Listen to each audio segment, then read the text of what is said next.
From Lowell Park in Cotuit, Massachusetts on Cape Cod, this is Lexington Blue Sox on the Blue Sox Baseball Network, and it's the annual exhibition game between the Lexington Blue Sox and the Cotuit Kettleers of the Cape Cod League.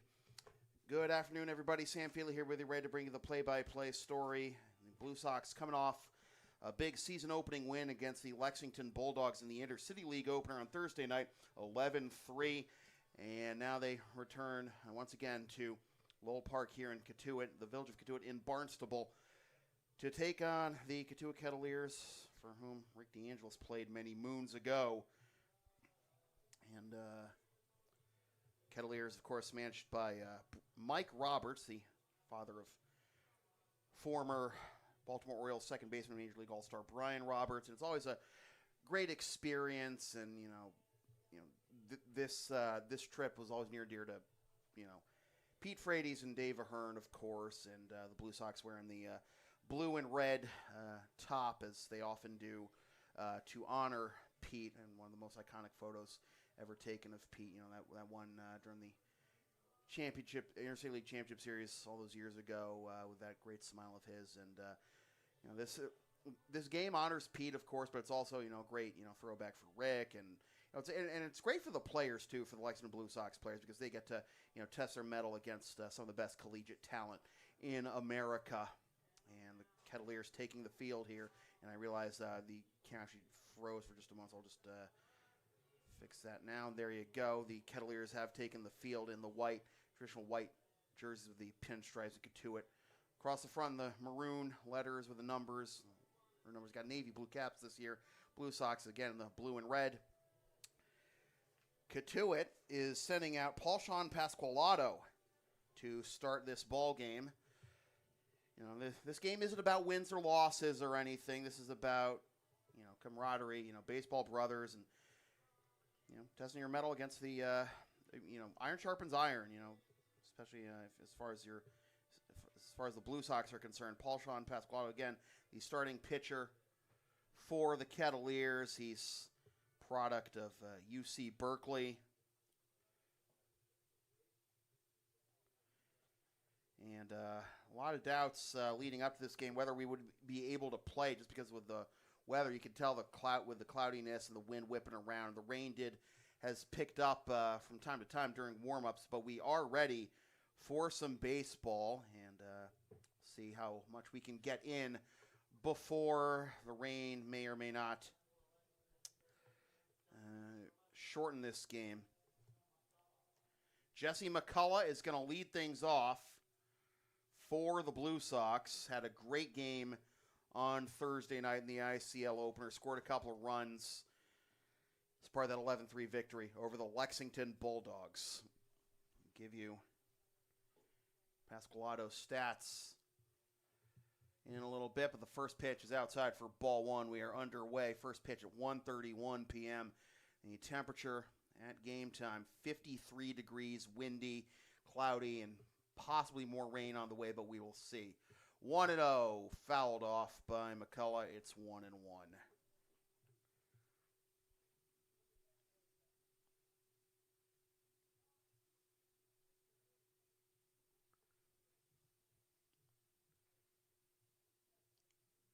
One from Pasqualato is fouled off. Count is 1-2.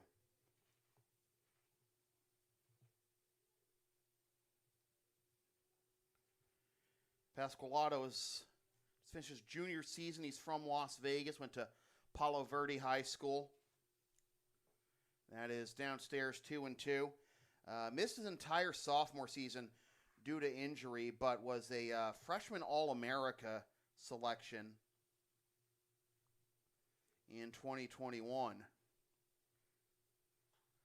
2-2 is skied into right field. Highly doubt anything's going to get out of the park today with this wind, but that will be caught in right by Jacob Corson for out number 1.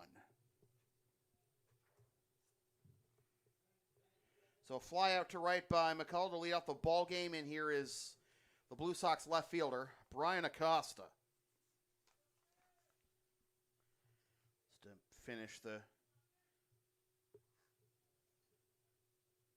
stats on Pasqualato, again, we'll just doing this bit by bit. But he finished 2023 with a 4.03 ERA, was 5-1 in 14 starts, 58 innings on 53 hits, 29 runs, 26 of which were earned. Walked 33, struck out 51. A swing and a miss by Acosta.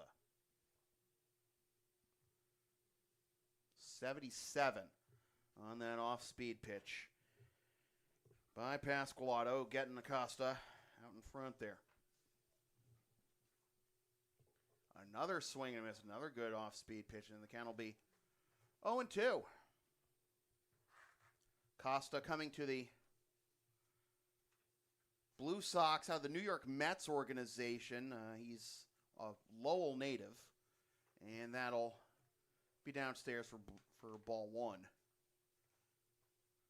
1-2 the count. Pasqualato really spamming the off-speed stuff here in the first three pitches of this at-bat to Acosta. He's ahead 1-2.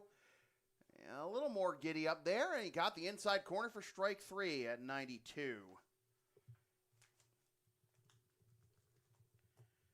2 up, 2 down. Here is DJ Johnson. And if you go back, to Thursday's game against the Lexington Bulldogs, Johnson hit a mammoth home run to right center field that tied the game early on. As part of that 11-3 Blue Sox win, don't know how much he's going to be able to drive one here, or anyone for that matter. The wind's actually blowing across the field to the first base side right now. Looking at the protective netting above the Blue Sox dugout. This is a grounder to second. On to first, and a 4-3 ground out, and that'll do it. A 1-2-3 inning for Pasqualato and the Kettleers as Jay Harry throws on to Keaton Anthony. Blue Sox nothing, Kettleers coming up.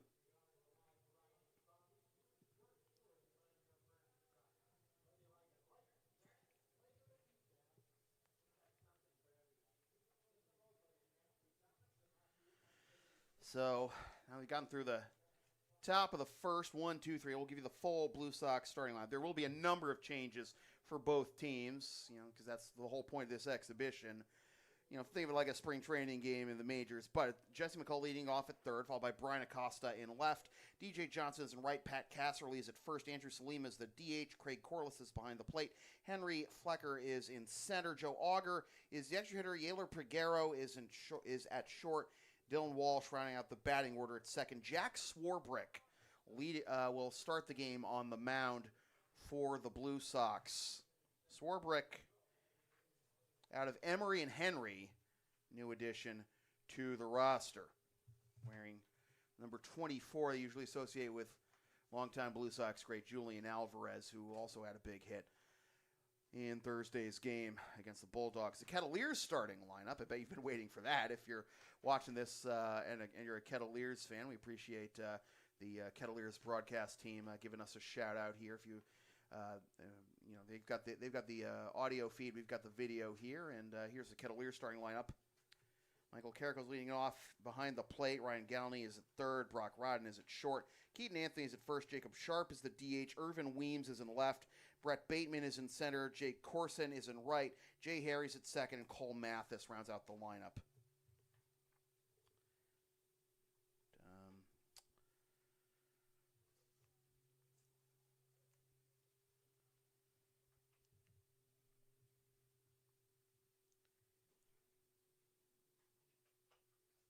It's a little quiet. It's a little quiet on the audio, except for me, just because we have the windows closed, so we don't really have the ambient audio and windows closed because of the rain and everything.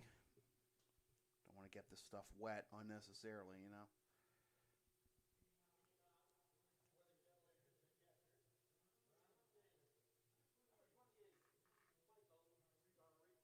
Michael Carrico leading it off, the catcher from Davidson.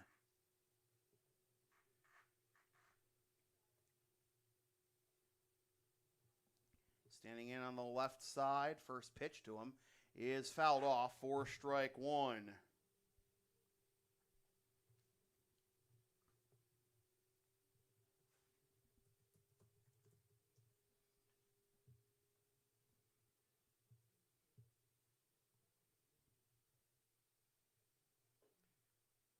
Catches the inside corner. Got to foul one off outside. Now comes back inside at 89 for strike two. 0-2 the count. The pitch.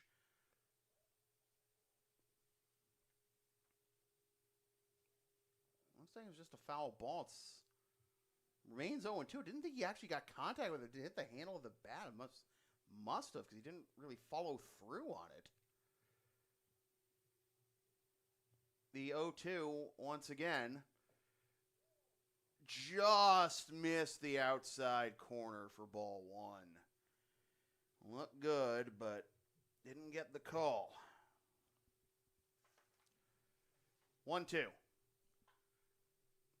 Fouled off down the right side.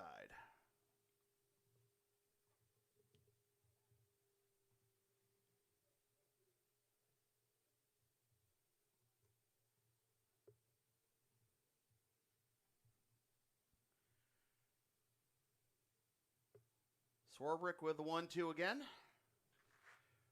Right back to the pitcher. It gets through Swarbrick, coming into barehanded and eating it is the shortstop Peguero. So that'll be an infield single for Carrico.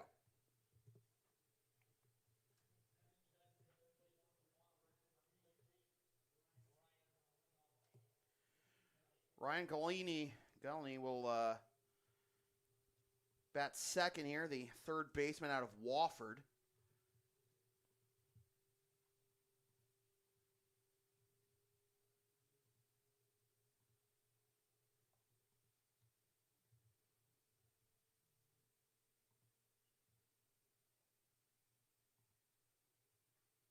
Check on the runner at first. He's back safely.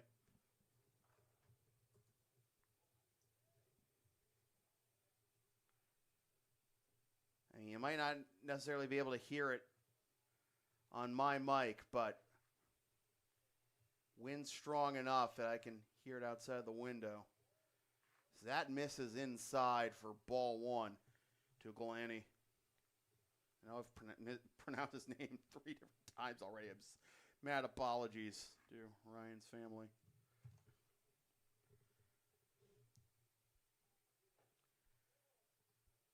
Two and 0. Don't know if Swarbrick's necessarily a fan of this strike zone. He's gotten you don't want to get squeezed in the first inning, even in exhibition. Look at Carrico dancing off of first there, and that's low. And the count is 3 and 0.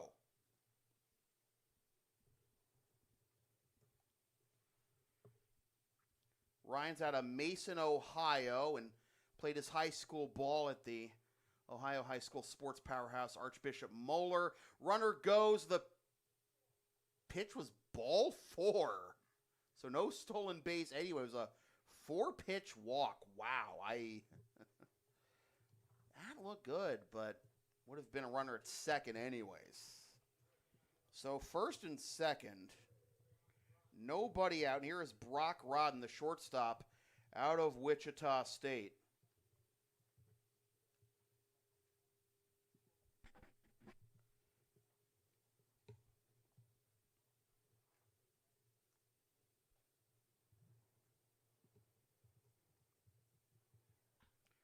Both runners go. That's down the first base line. That is a fair ball. The hit and run was on. 1 run scores. Here comes another. On his way to third is Rodden with a triple. Wasting no time. Mike Roberts sending the runners in motion. RBI triple for Rodden, and the Kettleers lead 2-0.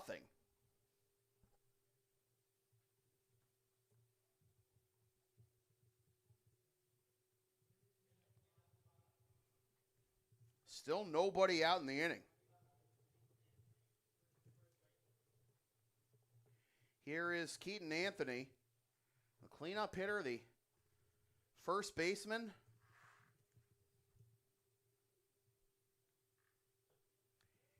And that's inside for ball one. Anthony out of Iowa.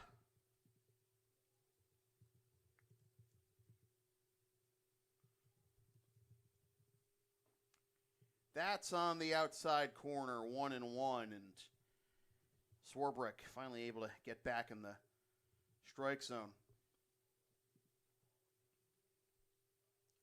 Anthony is a two-way player for the Hawkeyes. And the count will be 1-2. Stands 6'4", 211.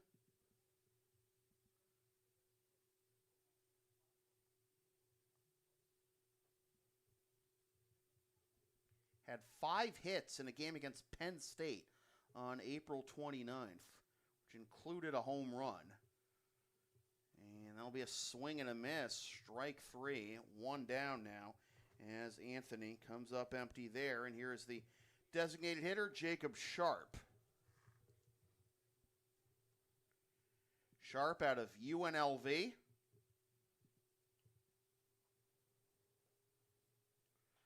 He skies this one down the first base line, going over to foul territory and able to make the catch is the first baseman, Casserly.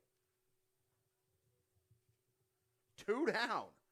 Tough play with the wind blowing the ball over towards the screen. It wasn't going to go out of play, but it was just a matter of whether it would be blown away from his glove. And then you have, with the speed you saw Rodden get to third with on his triple, would he have a thought to tag and maybe score there on that fly out? But no such luck. 2 down. Rodden's still at third. Here's the left fielder, Irvin Weems. Strike 1.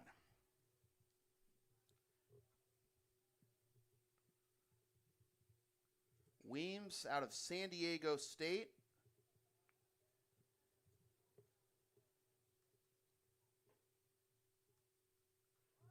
And he is quickly behind 0-2. I always love coming to Lowell Park for these games because you get to see, we have a radar gun here, so you get to see exactly how hard these pitchers are throwing, especially the Blue Sox pitchers. We don't usually get to see that information in the Intercity League.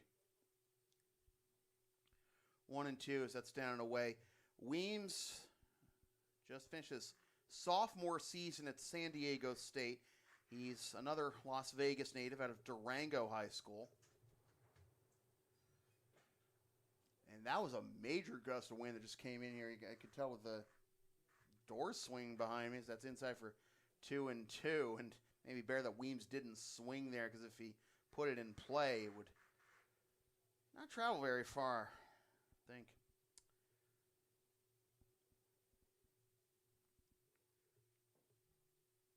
Called strike 3, and that'll do it for the bottom of the first. 2 runs on 2 hits for the Kettleers, but 2 Ks for Swarbrick. We're through 1, 2-0 Cotuit.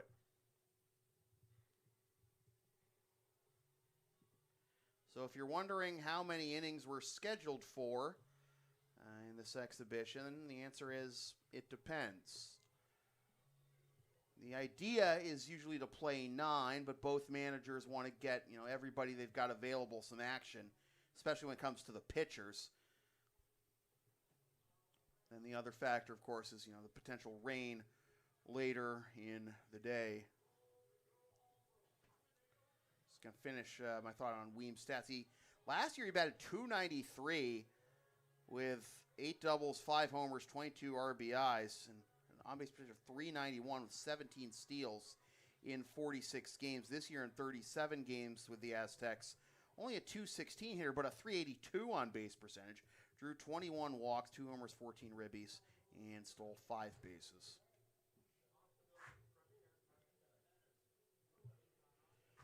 So 1-2-3 inning in the first for Paul-Sean Pasqualato, and he is going to give way to the second pitcher of the day for the Kettleers, and that's going to be the Cincinnati Bearcat, Chase Hopewell.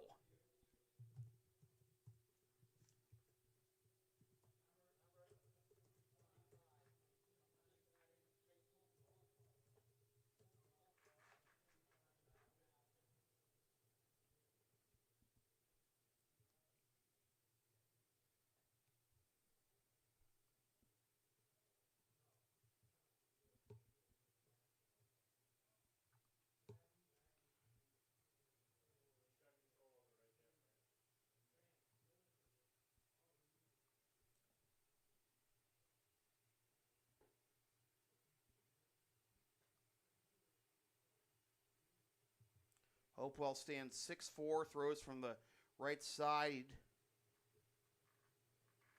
Just finished his redshirt junior season with the Bearcats.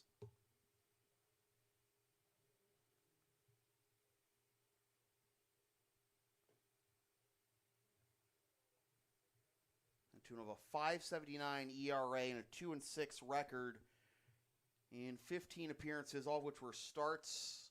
65 to third innings, 74 hits, 42 runs, all of which are earned. Walked 27, struck out 52. Opponents batted .290 against him. Had a rough 2022 with the Bearcats. 16.88 ERA in 13 and a third innings, and allowed a 3.83 batting average. Brought those numbers down significantly in his second season with Cincy. Pat Casserly to lead things off in the top of the second. For the Blue Sox, Kettleers leading 2-0. And it'll be grounded to the right side, and another 4-3 putout induced by the Kettleers pitching staff. One pitch, one up, one down, as Hopewell gets the Blue Sox cleanup hitter rather easily. Here's the DH, Andrew Salima.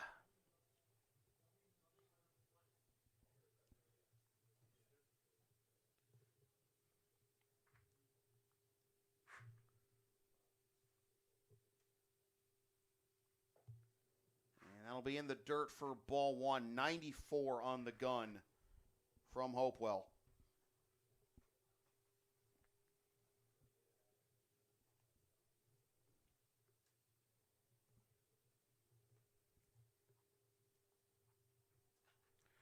Towering pop-up over the left side. And nice basket catch in front of his own dugout by the catcher, Carrico, for out number 2.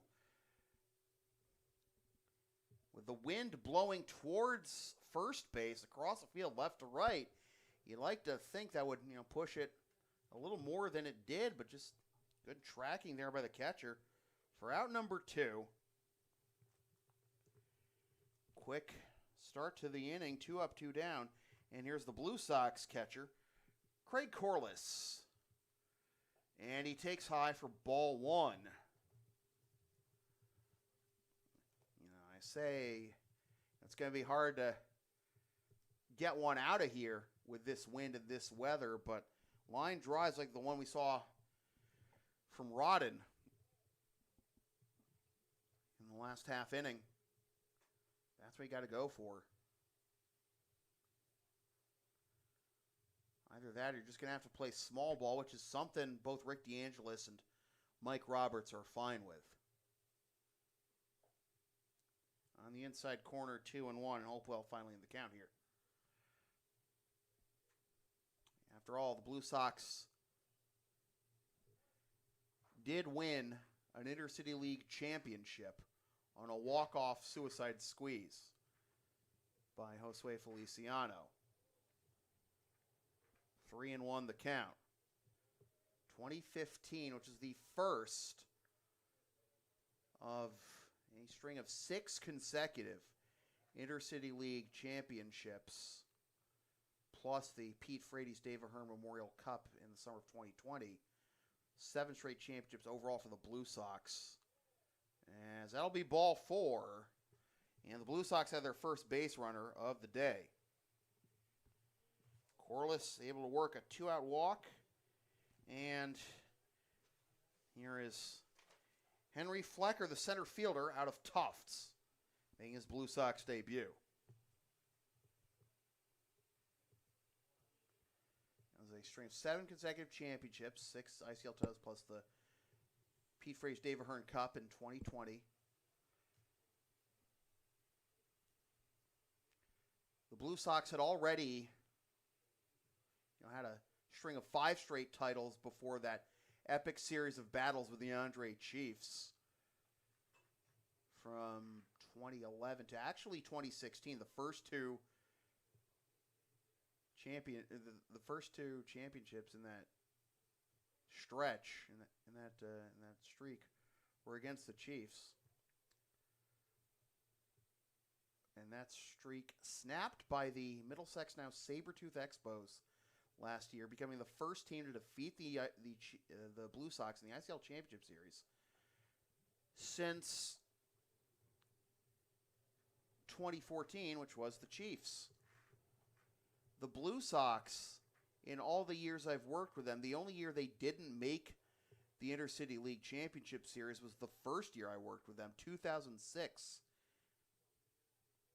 They have been in the ICL Championship Series every year since 2007. 2-1 the count. 2007 to 2022. 15 consecutive appearances. Leaving out the 2020 season, of course, but just missed 3-1 to Henry Flecker.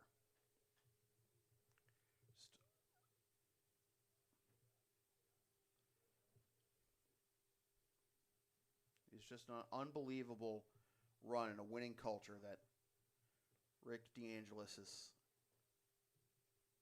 created. Check on the runner at first and back safely. He is scoreless.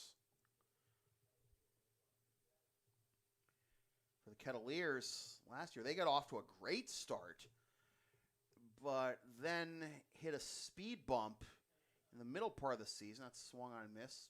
Change up. Full count runner will be off of this pitch. Then they hit a speed bump in the middle of the season because their roster had basically been cannibalized by the MLB draft. And they got back in the groove afterward, but came up just short in the opening round of the Cape League playoffs against Bourne. Grounder to first, taking it to the bag himself, Anthony, and that is it for the top of the second. Blue Sox get their first base runner, their first hit. We'll have to wait 2-0 Cotuit after a buck and a half.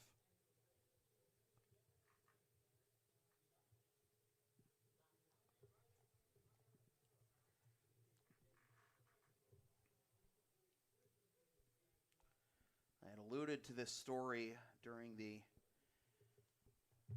Blue Sox Bulldogs game on Thursday night, but Rick DeAngelis had told us the story of how Justin Dunn, great player for the BC Eagles and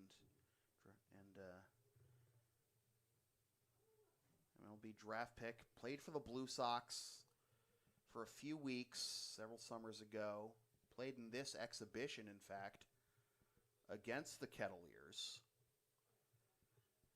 Mike Roberts really liked what he saw. He offered Justin a contract on the spot, but Justin had a commitment to another league that summer. Spoke to his family about it. He honored that commitment. He honored the commitment he already had, but then committed to the Kettleers for the following season and became a great player for Kettleers and BC and playing the Mariners and the Mets organizations.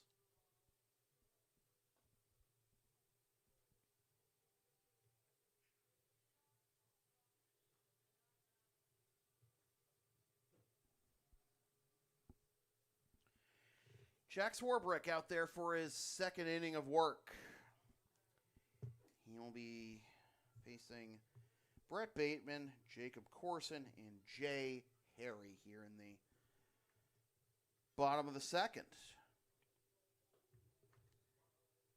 A lot of Big Ten players on this Cotuit roster today.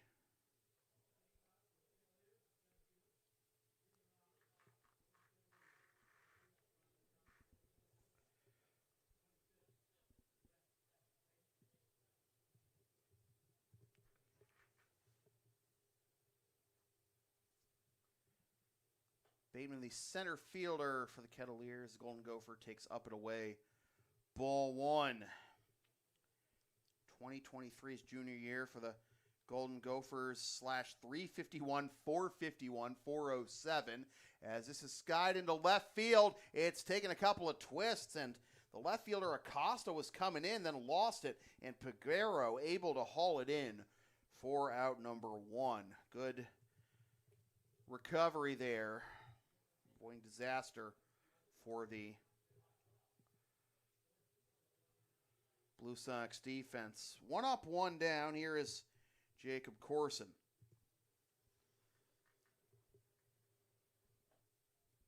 And Corson comes up empty for strike 1 on the 88 from Swarbrick.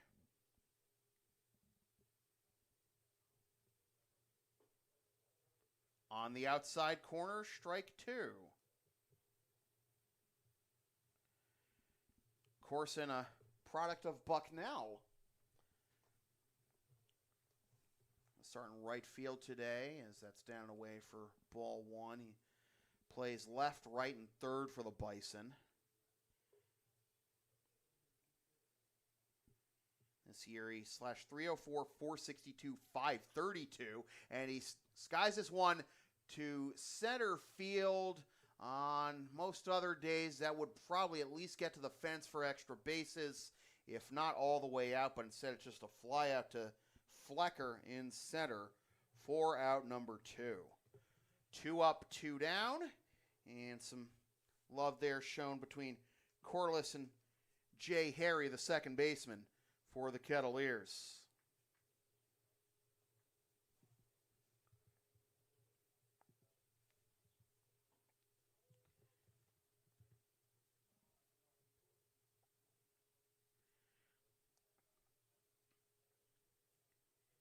Harry just finished his junior season for the Nittany Lions, where he /299, 376, 463, 6 homers, 37 ribbies, 20 walks,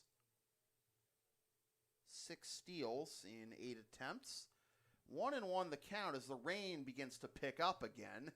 Exactly why we have the window closed. Not a whole lot of ambient sound here from the crowd, but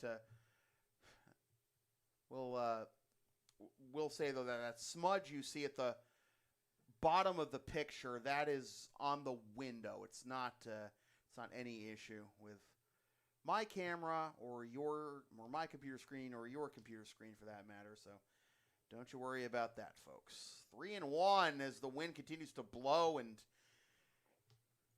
the rain is picking up again. Like, the rain's tolerable if it's, we could play with one or the other. It's just the combination of the two is what can really make it challenging. It's raining sideways. Harry draws a walk. Here's Cole Mathis. Time called, and I don't know. Did Mathis get something in his eye? Maybe some rain. Something got blown into his eye, maybe, and of course, with the rain, picking up, that will obviously obscure the picture. So, my apologies, folks. I don't know.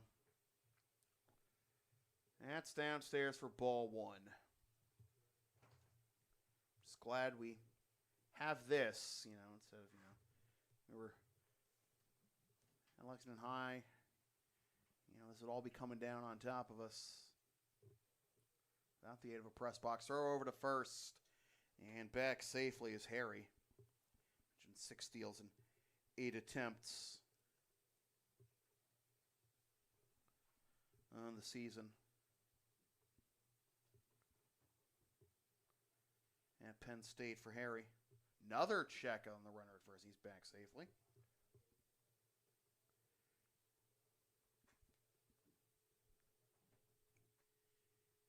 Mathis, product of the College of Charleston. Runner does go. Pitches a ball. Throw down to second. He got him. Strong throw by Craig Corliss. And you wonder if he said to him, hey, if you get on base, I'm going to throw you out. Well, he did exactly that. And the side is retired. No runs, no hits, no errors. Nobody left. And we're through 2, and it's still 2-0 Cotuit.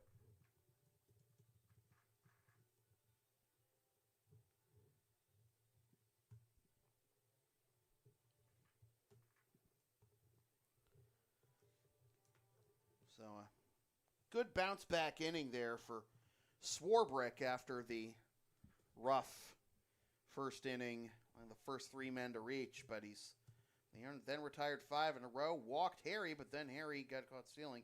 And the innings, he's only faced the minimum since that 2-run triple by Rodden.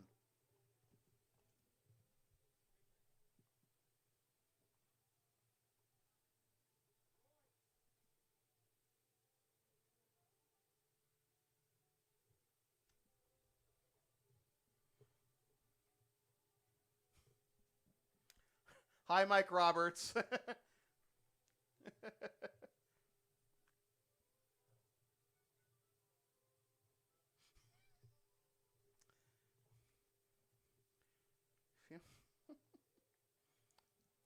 don't know. Sometimes I feel like I should give Mike my phone number so he can text me this stuff. I don't know. Just trying to figure out. Yeah, I see that Hopewell still on the mound. Yeah.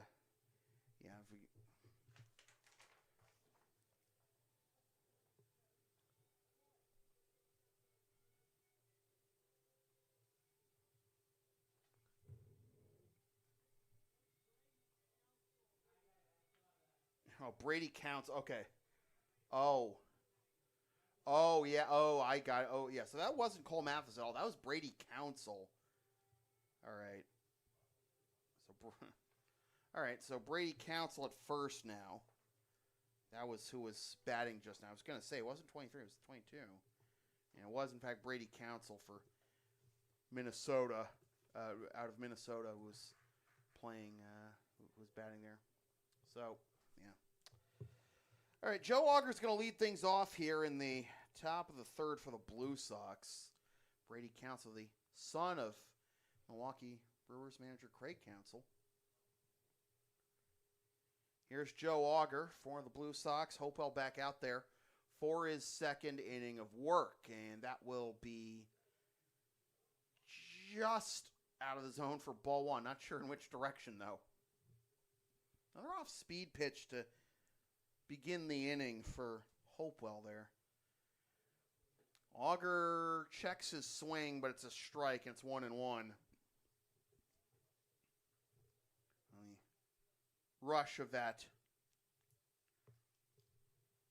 little squall there. The bottom half of the second seems to have subsided, and a swing and a miss again by Auger. Behind 1-2 now. Auger, Peguero, and Walsh due up here in the top of the third for the Blue Sox.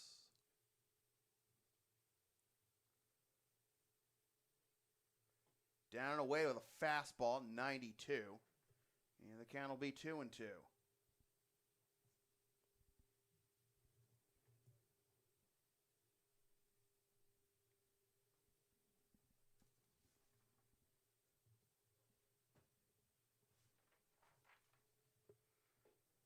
Down and away. Count will be full.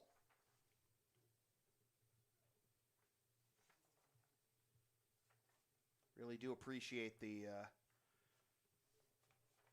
fans tuning in, maybe for the first time here on the Blue Sox Baseball Network. Thanks to the shout from the Kettleers guys for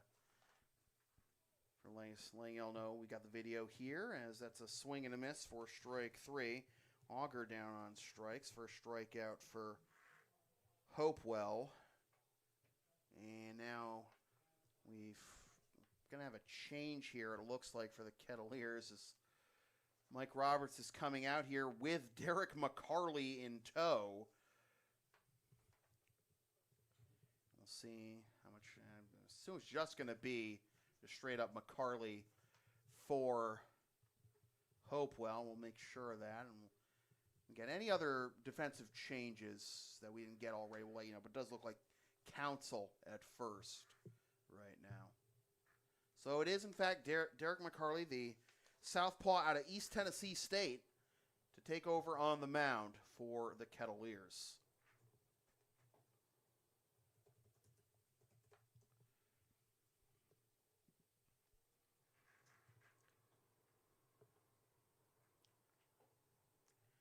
McCarley just finished his freshman season with East Tennessee State. It's from Seymour, Tennessee.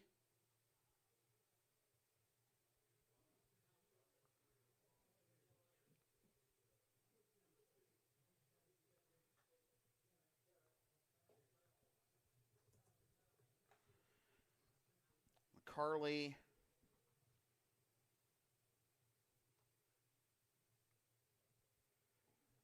on the season for East Tennessee State had a 5.76 ERA in 18 appearances with one start on the mound. Did have 3 saves, 25 innings, had a 2-1 record, a 3.24 batting average against, 33 hits, 19 runs, 16 of which are earned. Walked 16, struck out 39, surrendered 4 home runs, threw 3 wild pitches, hit 3 batters.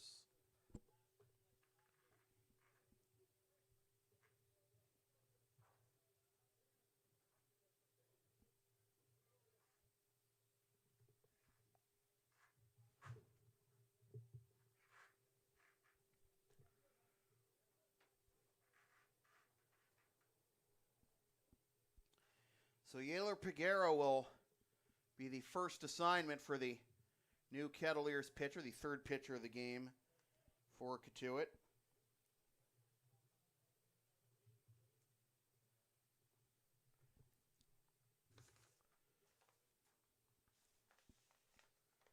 Peguero wearing number 1, which is usually worn by Anderson Jimenez for the Blue Sox. That's down and in. A slider at 83 for ball 1 to Peguero.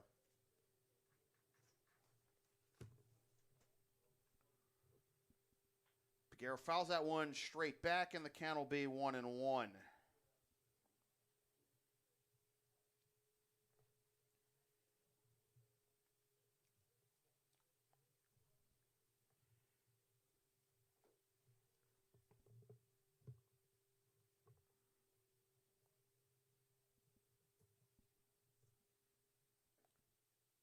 Catches the inside corner, and the count will be 1-2.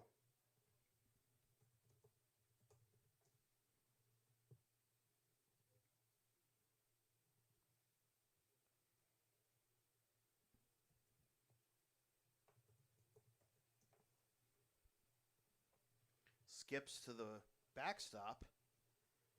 Count is 2-2.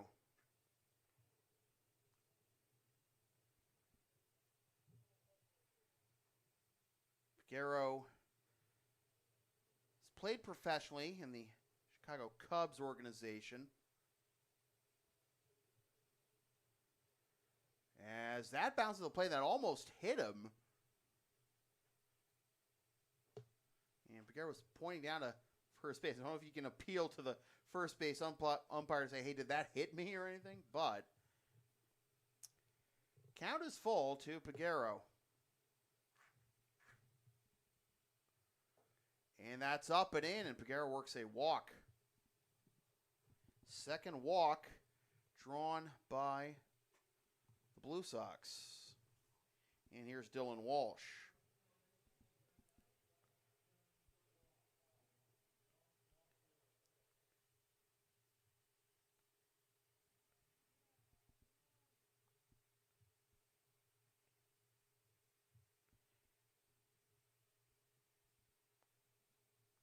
Throw over to first, and back safely is Peguero, who's got some wheels. From 2015 to 2019, in 368 games in the minors, Peguero was 41 out of 64 in stolen base attempts. It's foul the other way. 4 strike, 1 to Walsh.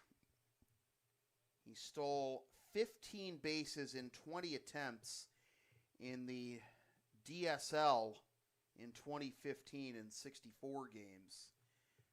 And he had and he had an OPS of 758 in the DSL. So that's in there for strike 2. 0-2. Got past the DSL, played the Northwest League and the Carolina League. He was eventually released by the Cubs in 2019, but here he is, and the Blue Sox obviously happy to have him. He's going to run. They throw to first. Now throw to the shortstop, and they got him. So, yeah, they knew he was going to run, and they get the 1-3-6 pickoff for out number 2.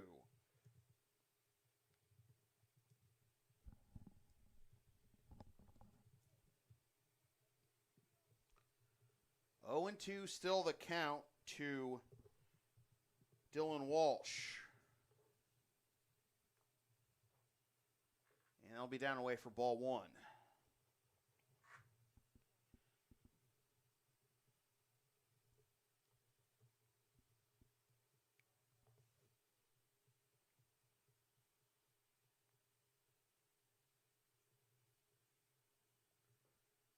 Outside.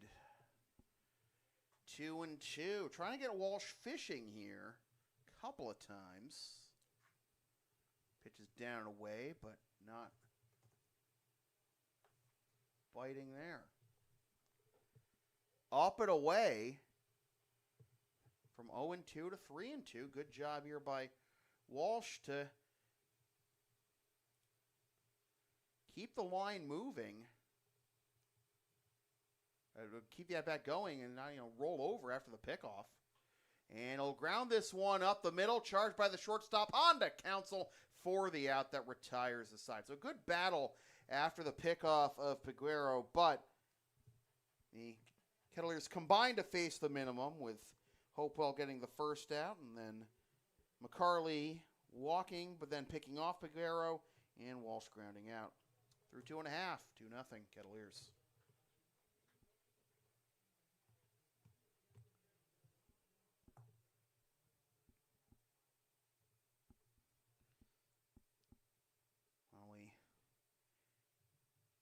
Have a moment. I was just going to give you Walsh's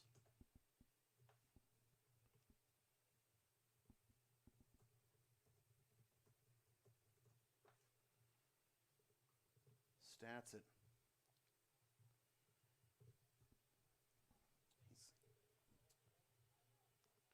product of the Route 2 Blue Sox, which is the travel ball team that Blue Sox are affiliated with, a little in a way, I guess you could say. John Paone, who I had the privilege of covering at Lawrence Academy this season, he's going to Duke. And it's McGowan. He switched jerseys. So it is in fact Pat McGowan on the mound. We thought he was going to be wearing number 44, but he's actually wearing 57, but it is in fact Pat McGowan taking the mound for the Blue Sox. Walsh is actually a high school graduate this year. He's committed to Brandeis next year. That's where I got a little tangled up, but here is McGowan.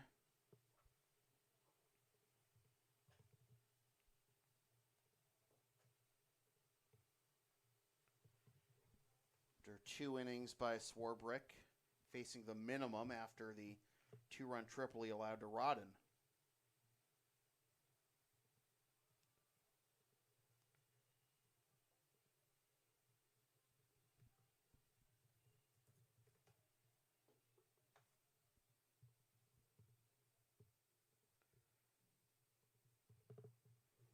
McGowan is a Holy Cross product.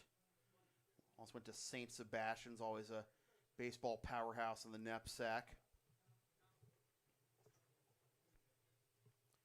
McGowan is Holy Cross class of 2019.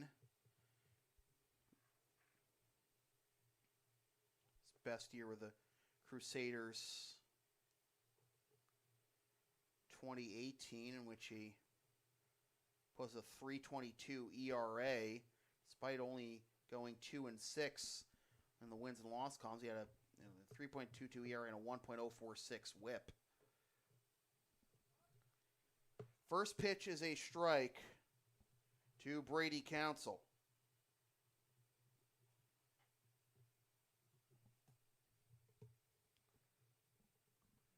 Council grounds this one to third, and it rolls foul.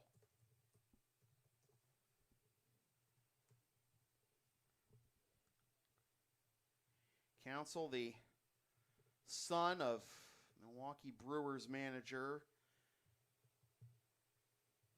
Craig Council, is born in Phoenix in 2003. Of course, Council, part of that 2001 World Series winning Diamondbacks team, as well as the 97 Marlins, too. Council, an important part in the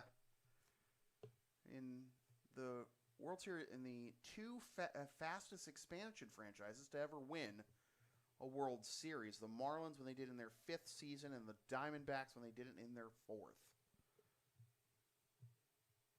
So he knows what it takes to win, and it's the reason why the Brewers have had so much success under him. I mean, I've made a World Series yet under him, but they're a perennial playoff team because of Council's managing abilities. Brady, this season for the Golden Gophers, slash 248, 316, 371, 4 homers, 27 ribbies, 9 of 10 in stolen base attempts in 52 games and 235 plate appearances, an inside-out swing and able to foul that one off.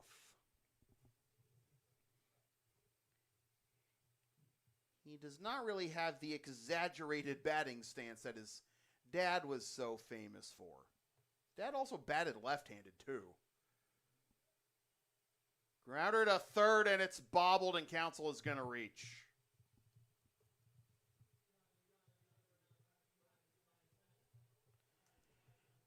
So Council reaches on the E5, and the lineup turns over for Carrico, who led off the bottom of the first with a single and came around to score on Rodden's triple.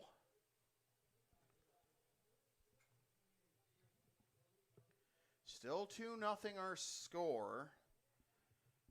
Only hits in this game were in the bottom of the first for the Kettleers, as Council was about a third of the way to second, but then put on the brakes and stumbled back, and it's ball 1.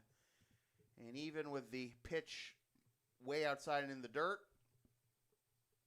I have a feeling Corliss would have had a good shot at nabbing him, and Council kind of just nonchalantly walking back to the bag there on the pickoff attempt. And I do appreciate the sun coming out a bit and clearing away some of the rain that had blurred the picture.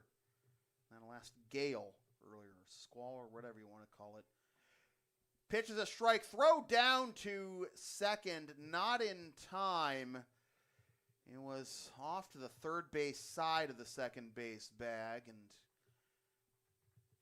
I think if it's on the bag, I think Peguero gets the tag on him. Alas, it is a stolen base. 1-1 the count, runner in scoring position for the Kettleers. Council picks up the steal, and this will be skied into shallow center. Diving, unable to catch it, is the center fielder Flecker. Council will only get as far as third, and now he's going to try and sneak in the back door, and he does. Saw that the umpires never called time and was able to score.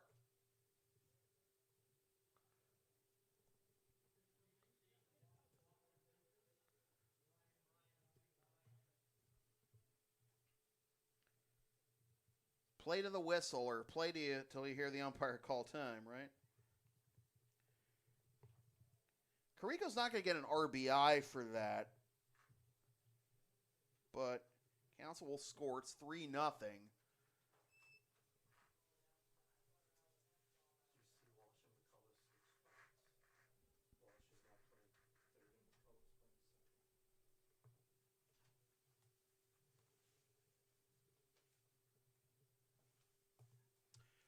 Pitch gets away from Corliss, and up to second goes Carrico.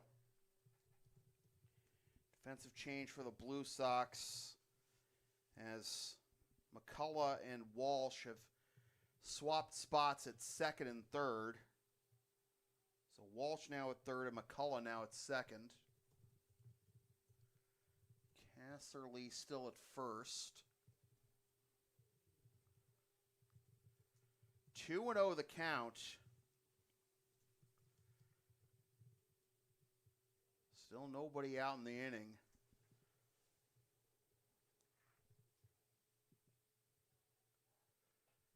Galliney fouls that one off, and it's 2-1.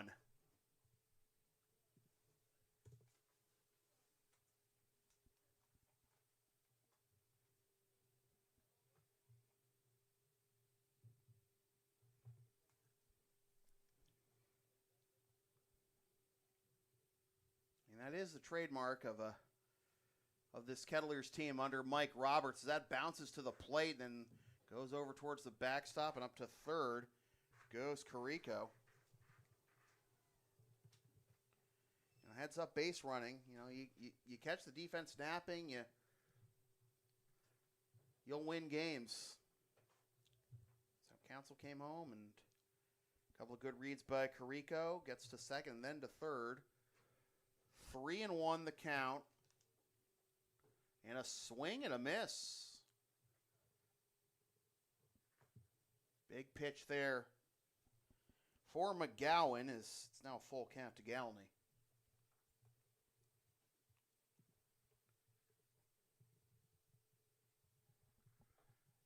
Check swing, and it's up and in for ball four. McGowan can't believe it. First and third, nobody out. Stop me if you've heard this one before. It was first and second last time, but here comes Brock Rodden.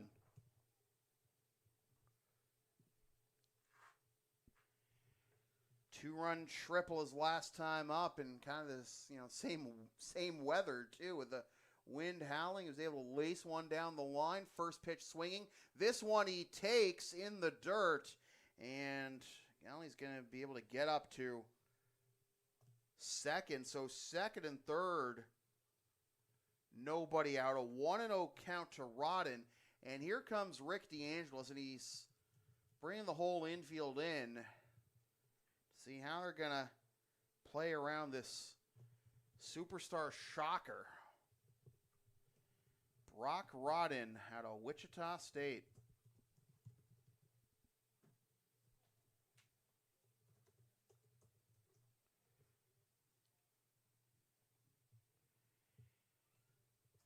He was actually drafted last year in the 10th round by the A's out of Wichita State. He transferred to Wichita from Seminole State College.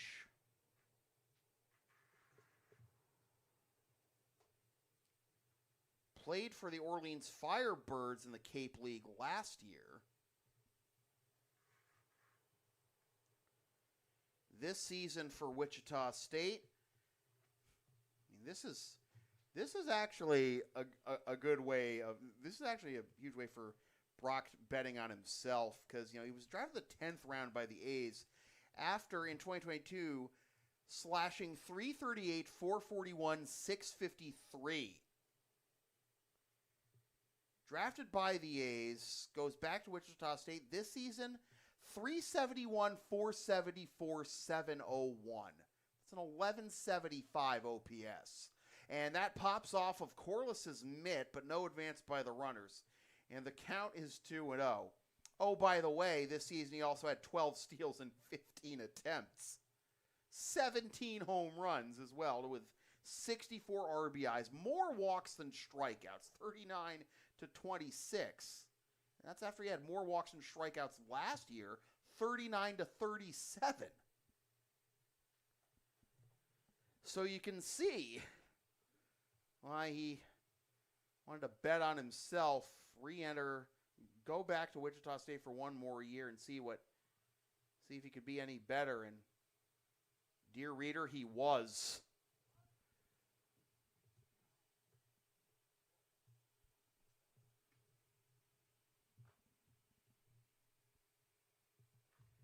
already with a 2-run triple and a hitter's count and 2 runners in scoring position here.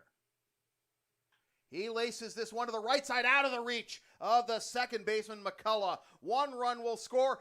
Rodden's going to try and get to second, and the throw is offline. Again, heads up base running by Rodden.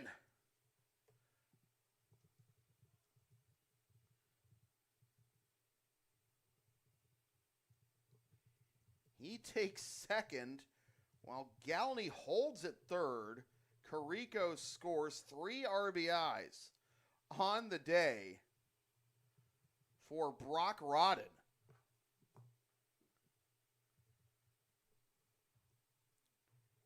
It's now 4-0, and we're going to have a pitching change.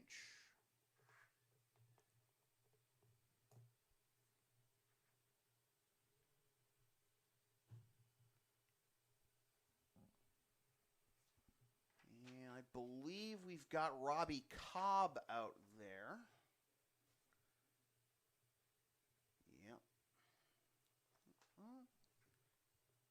Yep, it is Robbie Cobb. It was the opening day starter for the Blue Sox. Went the first 2 innings against the Bulldogs. Left trailing 3-2. Handed off the ball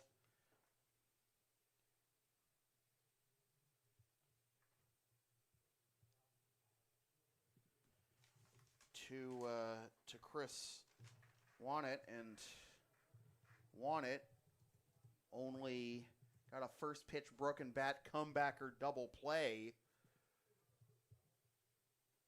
and eventually got the win in 3 innings of work, allowing no runs and just 1 walk with 2 Ks. That was Wannett. Cobb went the first 2 innings, allowed 6 hits, 3 runs, got a no decision, struck out 2 with 1 walk allowed. So we'll see how he fares here with second and third, nobody out. And still Keaton Anthony. Yes, it is. I believe it is. Yeah, that is Keaton Anthony, who struck out swinging his first time up. So second and third, nobody out. And Anthony takes low for ball 1.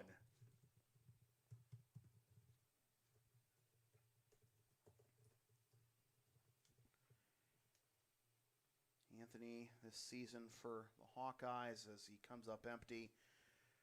When we talk about great numbers Rodden put up, check out these numbers for Keaton Anthony with Iowa this year.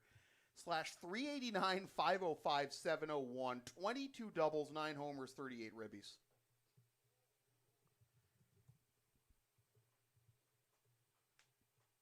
Two and 1 the count.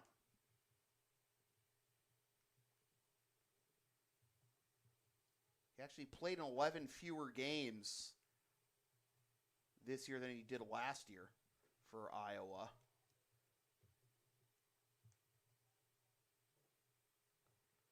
But improved on his numbers from the previous year. At least the rate numbers. Had an OPS of 1133 last year, 1206 this year in his junior year. With the Hawkeyes, and he fights this one the other way into right for a base hit. 1 run scores. Here comes Rodden to score standing up. 2-run single, Keaton Anthony. 6-0.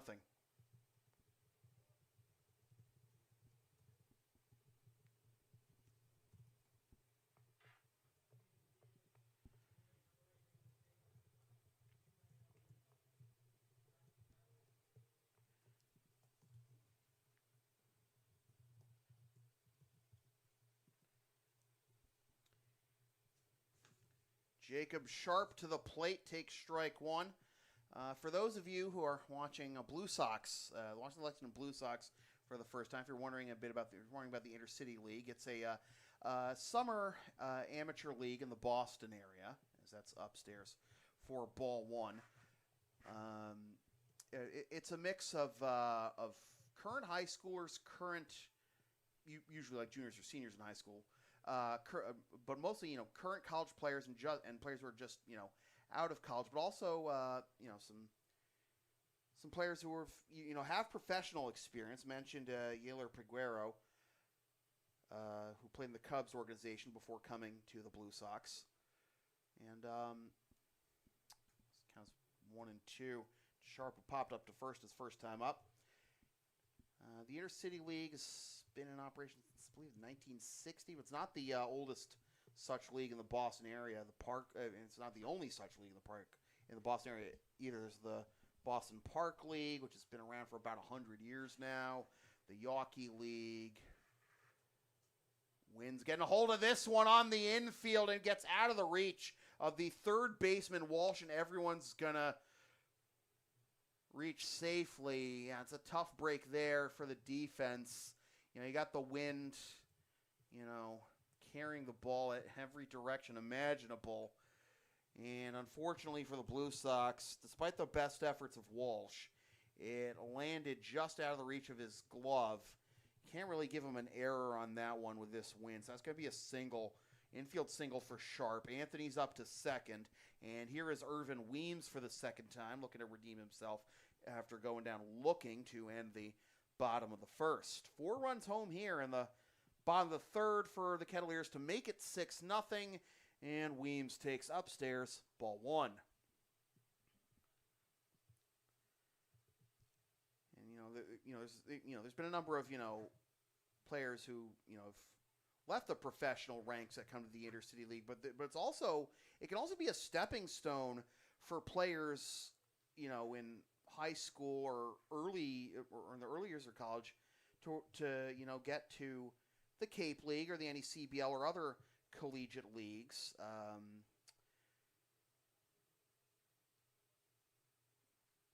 A couple of recent first-round MLB draft picks have come through the Blue Sox ranks.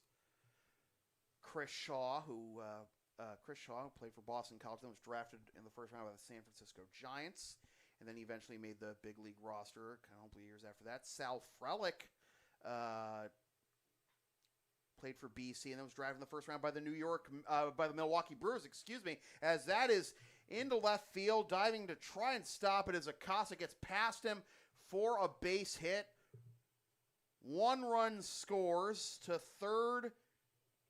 Anthony is the one who scores. To third goes Sharp. To second goes Weems.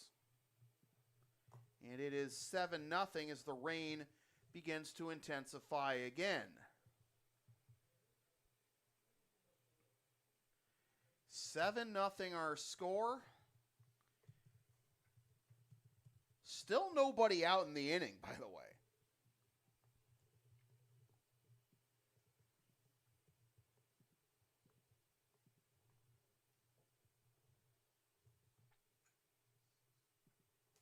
And I don't know how much longer we can play if the rain's going to be like this. It did look bad earlier, but then the sun came out and kind of dried things out a little, but I don't know how much longer we can continue this, as this is flared into left field for a base hit by Bateman. 1 run scores. Bateman's going to try and take second, and he's safe as couldn't secure the throw at second base.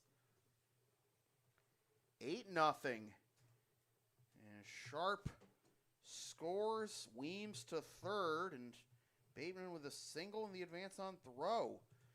Heads up base running. It's not just for 5-toolers like Brock Rodden, but thinking you got to be a 5-tool player if you're going to be on Mike Roberts' squad.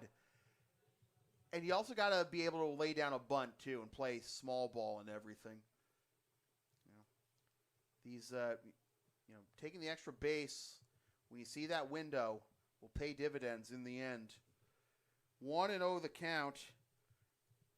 Corson up there for the second time, and he comes up empty. 1-1 the count.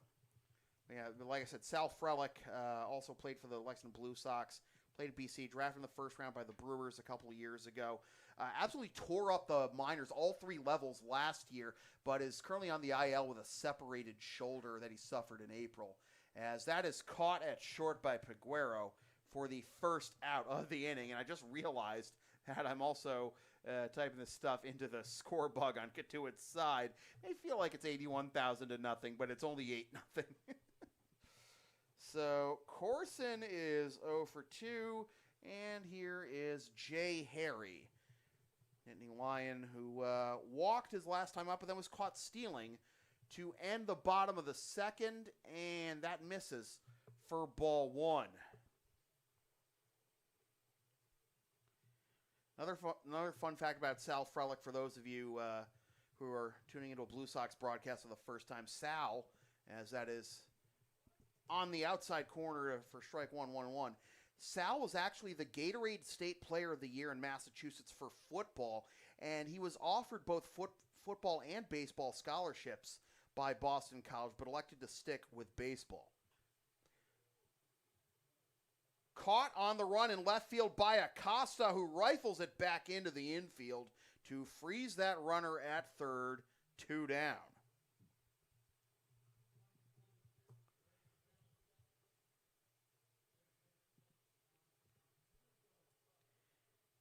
And just one last thought on how athletic Sal is. He was also the captain of the Lexington High hockey team.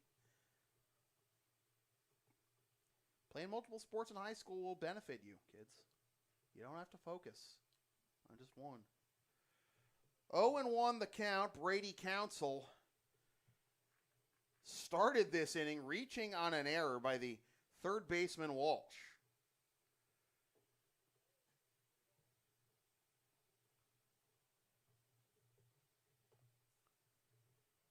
Two and 0 the count.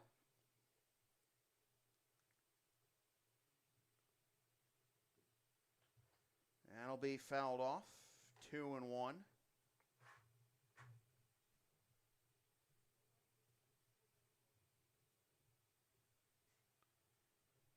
Robbie Cobb, third pitcher of the game for the Blue Sox, taking over for Pat McGowan this inning.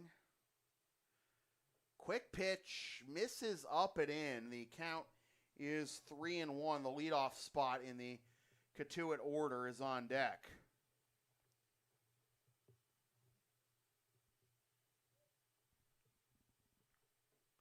That's on the outside corner, despite what Council thought, and the count will be full.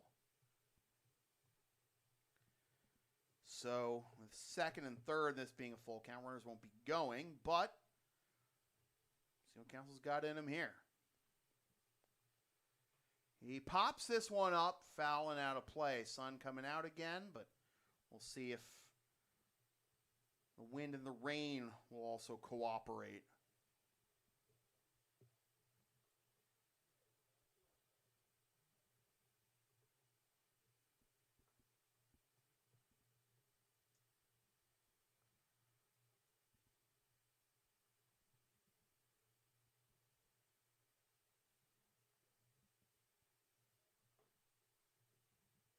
That'll be ball 4. And the bases are loaded.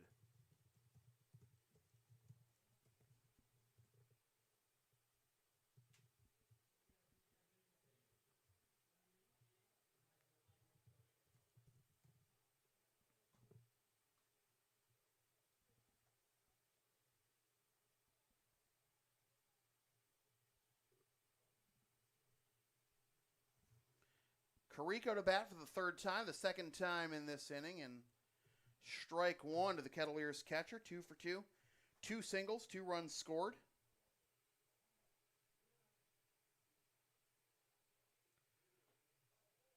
Just missed the outside corner, did Cobb. And it's 1-1.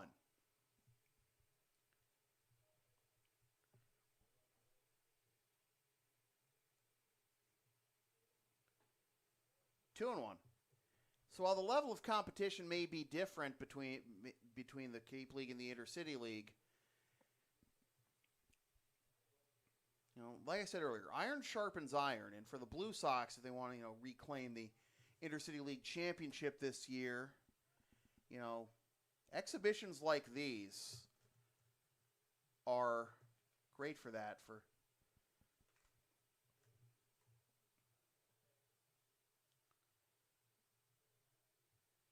going up against elite competition, and you know, even if you know you're down 8-0 like you are here.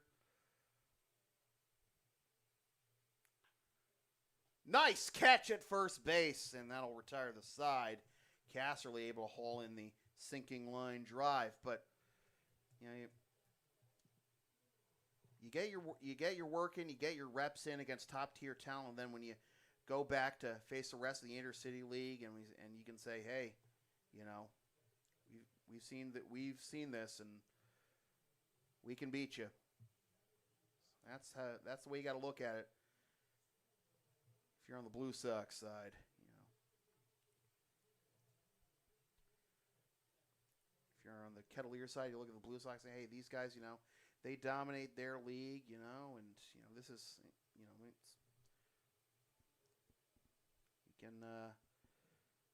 can show them a thing or two, and they might not see in the Intercity League, and you know, they might show us a thing or two that we may not see in the Cape League, and it'll benefit us both. It's the winning culture that, and the competitiveness that, you know, both Rick DeAngelis and Mike Roberts foster. So we go to the top of the fourth. McCarley's back out there for the Kettleers.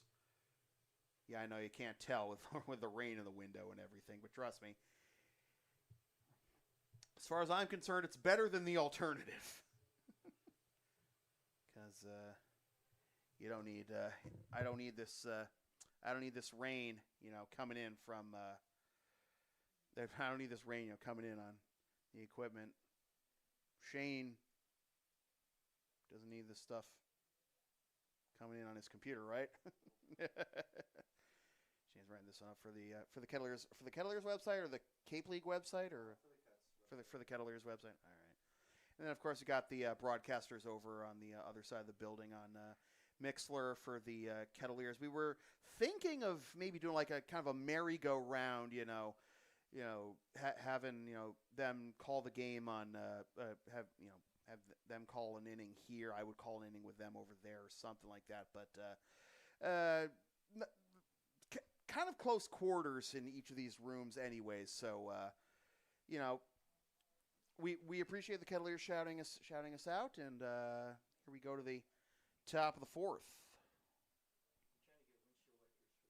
It would be nice, wouldn't it? Are you serious, or? I was gonna say, do we have to like attach a squeegee basically to an infield rake or something?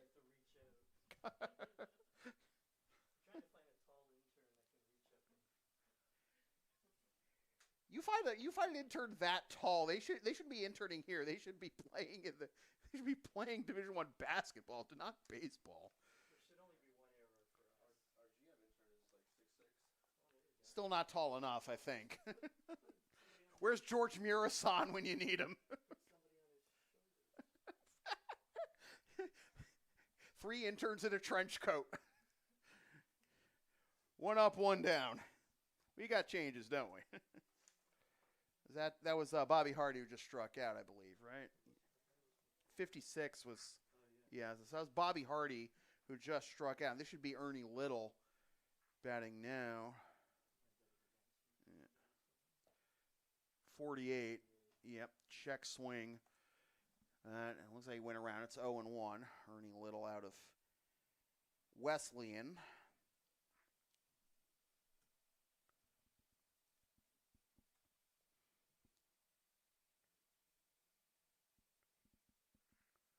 Swing and a miss. 0-2 the count. Although if we did, the whole three interns in a trench coat, a squeegee thing unannounced, I'd be kind of freaked out if I saw that coming across between innings and not know what's going on. As Little swings and misses. 2 up, 2 down as he goes down on 3 pitches, and McCarley continuing where he left off. And it'll be DJ Johnson. Johnson is another player with minor league experience come to the Blue Sox this year. He played in the Tampa Bay Rays organization. Grounds this one to the right side, fielded at second and on to Counsell, almost up the line, but a good stretch by Craig's son will put an end to that inning. The Blue Sox go 1, 2, 3, and we are through 3.5. Is still 8-0 Kettleers. So we had Bobby Hardy.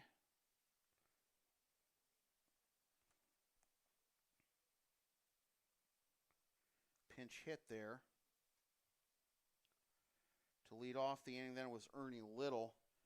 Now Ernie's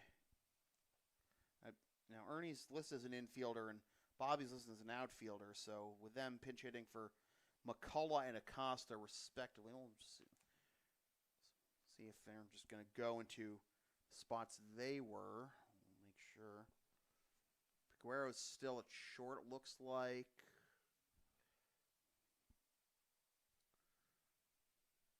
Yep, Ernie's going out to left.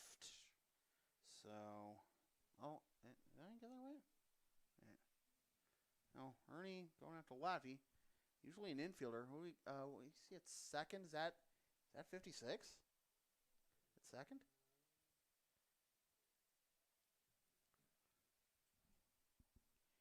Appears to still be Dylan Walsh at third. And it looks like we have a new catcher, too. Joe Auger.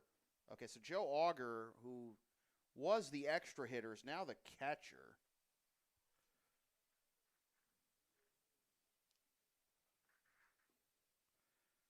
And like Steve Bangs, was that 16 out there? That's Jack Schwartz's number, and Jack is a pitcher. So we already had Pat McGowan wearing a different jersey from the one he usually wears today. So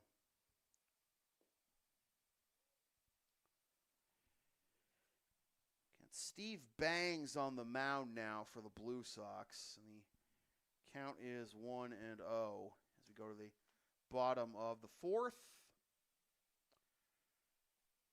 2-0 the count to Ryan Galenny.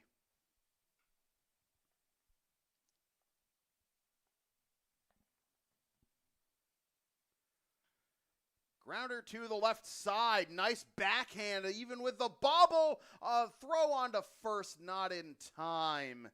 It was a tough play all the way, especially with the rain, kind of messing up the grass, and you worry if the infield's going to turn to mud anytime soon. We'll give Galenny a base hit there.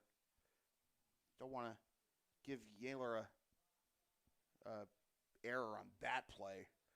Especially after the tough hop, and he was able to secure it in his glove. But I think Galenny was going to beat that one out anyway. And now let's see what's in store for us on episode 3 of the Brock Rodden experience. Triple and a single already. Throw down to second on the stolen base attempt, and it short hops into the bag. Galenny is safe with a stolen base.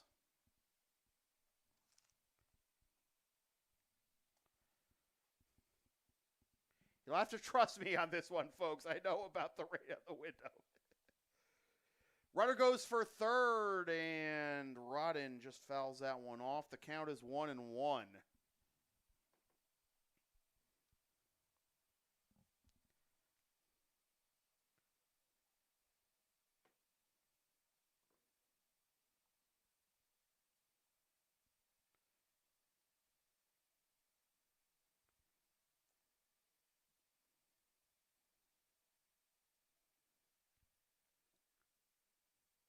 In there for strike 2. I feel like that would be the biggest victory of the day for the Blue Sox. You can get Brock Rodden out.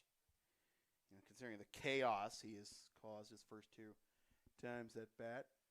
He reaches that one, fouls it the other way. Good effort by Little chasing it over towards the fence, but it is out of play and it remains 1-2.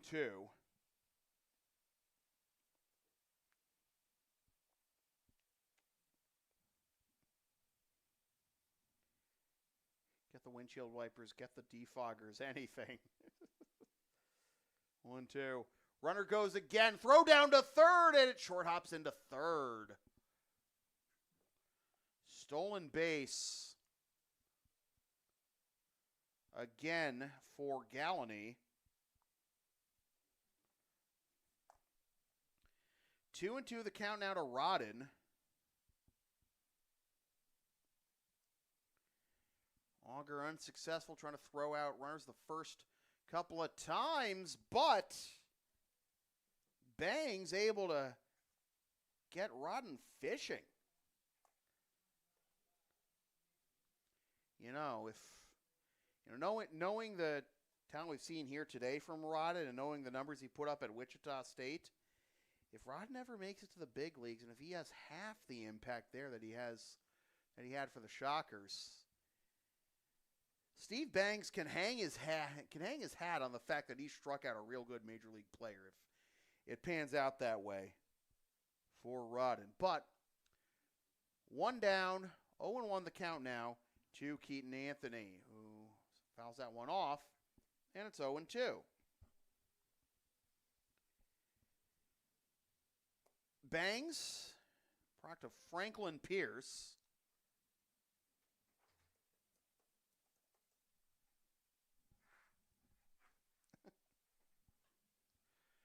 And that'll be grounded to short. Kicks over to the third baseman, Walsh, and no play anywhere. Run scores.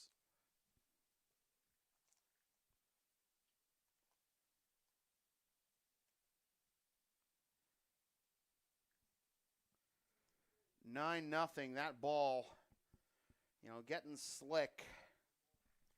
You got tough play for Peguero and Walsh there to make, even in tandem.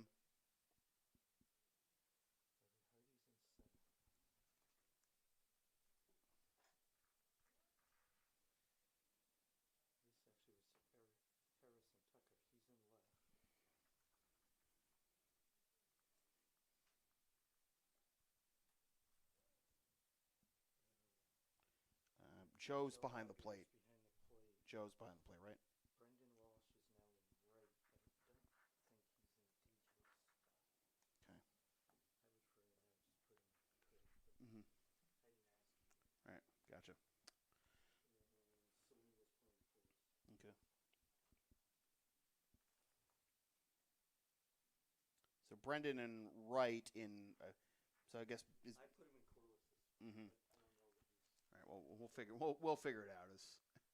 We got first. Sorry, folks. Bruce and I just sorting out all the defensive changes and for the Blue Sox, and that's what you get in exhibitions like this. It's now first and second. Still only one out here in the bottom of the fourth. 9-0 our score. Kettleers on top.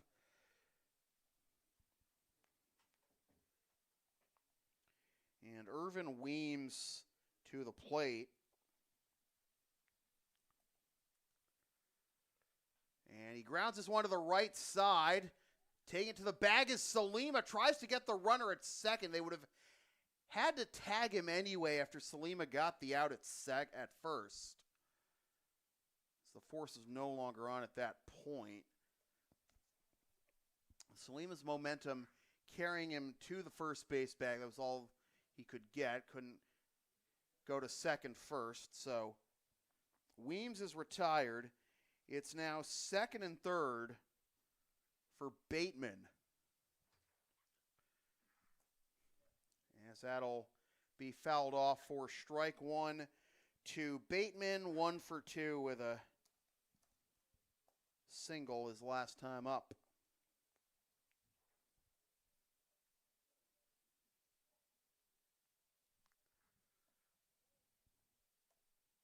One and one.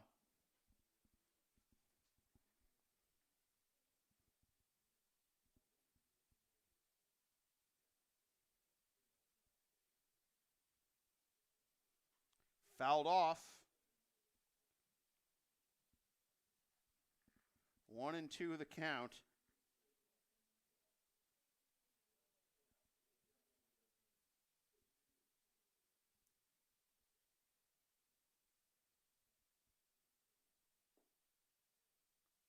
Two and two. So that's outside.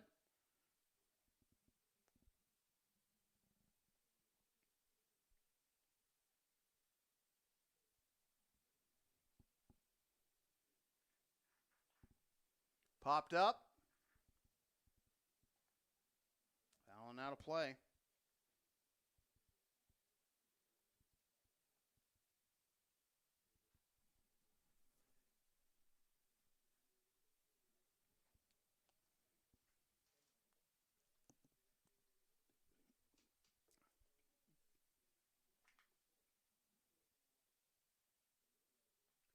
Fouled straight back. Hits off the backstop. Yeah, I know. This is just great entertainment here with all this with the window fog and the rain, kind of blocking. You can kind of tell Bateman settling into the box there, but anything that happens beyond the pitcher's mound might be a bit of a challenge for you, the viewer at home, as that's going to be a wild pitch. And in to score from third is Anthony, and it is 10-0, and it's now a full count.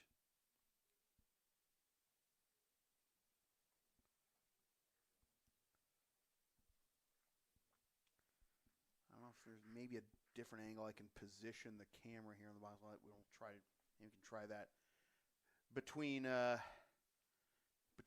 but don't want to encroach on Shane's space. But that'll be a called strike 3, and the side is retired as Bateman goes down on strikes. 10-0 Kettleers after 4. I will say this though, let me try. See if this is any better.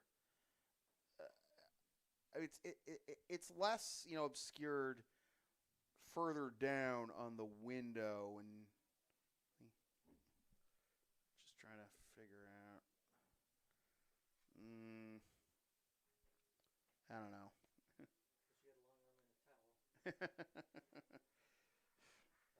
Go gadget arm. Okay, that's what. All right. Okay. I'm sure. I'm sure. At least I'm sure either manager will. That's how these games work. All right. Who we got on the mound?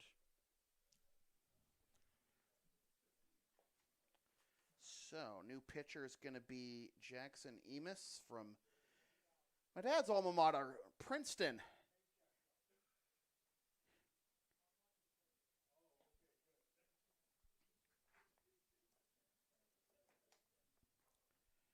Jackson is actually kind of a local kid here. He's from Andover, Mass. He went to Andover High.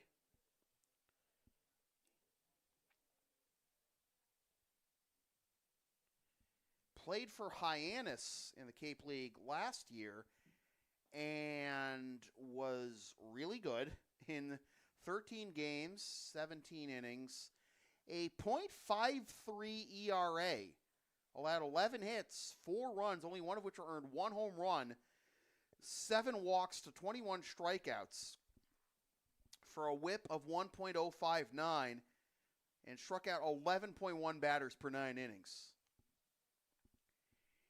In the Ivy League this year, he played in 14 games and started 12, threw 57 and a third innings, and had a 7.22 ERA with a 1.57 whip, 10.2 strikeouts per 9, and 1.91 strikeout to walk ratio. You can see he's kind of got a low sidearm delivery, almost a sidearm delivery, kind of a low release slot, and that style of pitching is usually more conducive to relievers anyway, which explains which might explain the success he had last year as strictly as a reliever for Hyannis. Although in 2021, with North Shore of with the North Shore Navigators of the New England Collegiate Baseball League, as that is ball one to start the top of the fifth.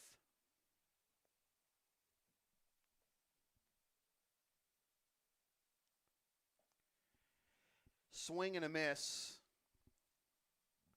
1-1 now to Jesse McCullough. Oh. Jesse? 6. We actually do have a. Oh, This is Anthony Piscatello. oh yeah, that's right. Yep, I remember that. Oh, I remember that now. So Anthony Piscatello, excuse me, is And Morgan batting. Brown's going to hit next. Okay. So Piscatello ahead in the count, 2-1, and the veteran Morgan Brown is on deck. And again, just trust me, folks, with the rain here on the press box window, 2-2. So Piscatelli batting in Casserly's spot as the count is full. But to finish my thought about Jackson Emus, in 2021 for the North Shore Navigators of the New England League, the NECBL, he was 3-1 with a 2.27 ERA, and he pitched 9 games and started 7 in 35 2/3 innings. So, he's worked longer assignments to some degree of success, but unfortunately in the Ivy, playing for Princeton, didn't have great numbers as a starter. But we'll see if it's any better here in the second go around the Cape League, as it's a leadoff walk to Piscatelli, and now here is the veteran, and speaking of Ivy Leaguers, the Harvard man, Morgan Brown. Morgan, a mainstay of the Intercity League, played for the Arlington Trojans for most of their existence, and then after the Trojans folded, came to the Blue Sox. Not a very far commute from Arlington to Lexington, that's for sure. He is ahead 2-0, and he's been he's a veteran presence and leader for the Blue Sox, and he's plays a pretty good infield too, and can get you a base hit when you need it. But he's also ahead 3-0 here.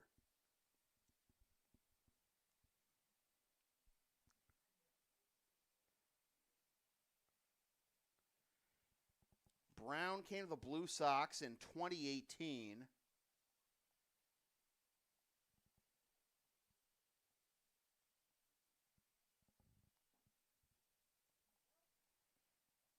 That was the first year after the Arlington Trojans folded, where Brown was one of the best players on that team for many years.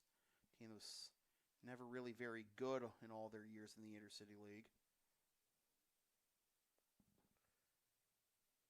Full count.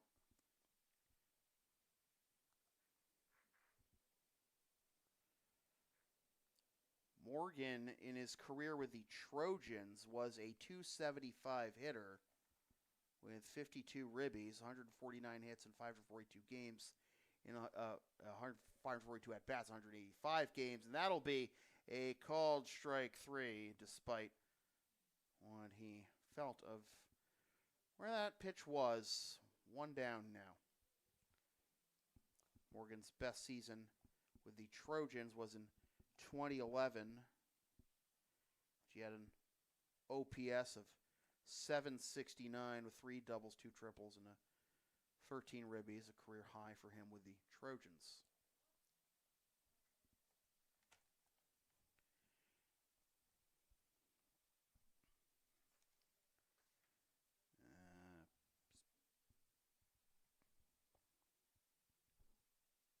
Is Casserly again?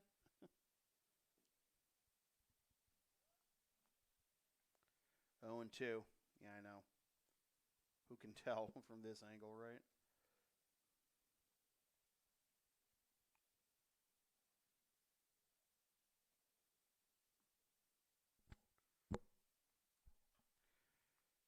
Casserly goes down, gets that one, fouls it off. Brown after the Trojans folded came the Blue Sox, and his first year with the Blue Sox in 2018, in 43 at-bats, hit 349 with a career-high 861 OPS. 5 doubles as well, and 11 ribbies in 2019.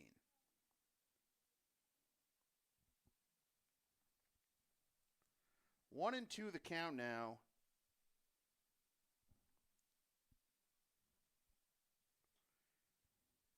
He fouled off.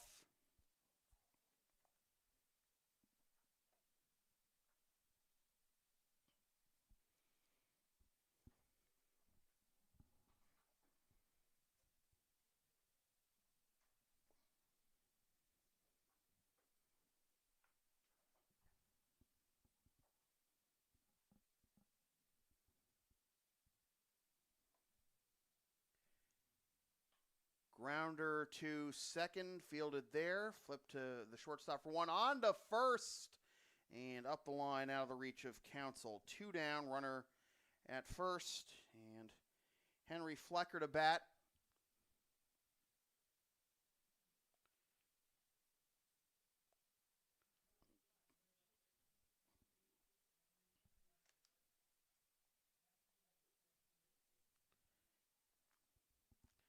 Flecker's now at second base, by the way, for the Blue Sox.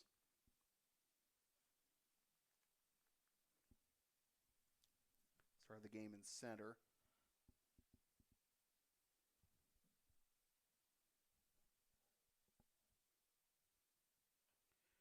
Inside out swing, got jammed there. Underhand to first. Pretty easy inning there for Cotuit. 4.5 in the books, and it is 10-0 Kettleers. Mike Roberts going out there to talk to the umpires. We're going to play on, so good on them.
So we got a new pitcher on the mound for the Blue Sox, and it looks to be Kieran Keller, lefty out of Franklin and Marshall from Colorado Springs, Colorado.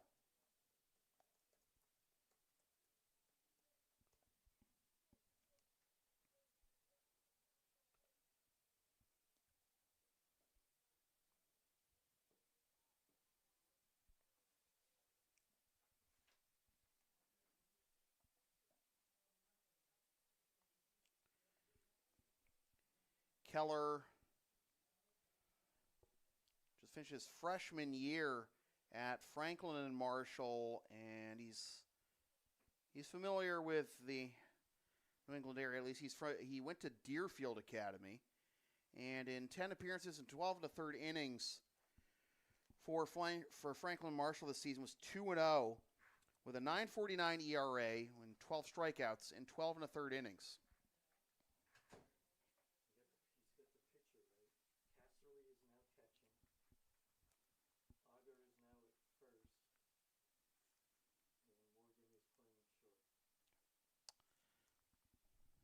Morgan is playing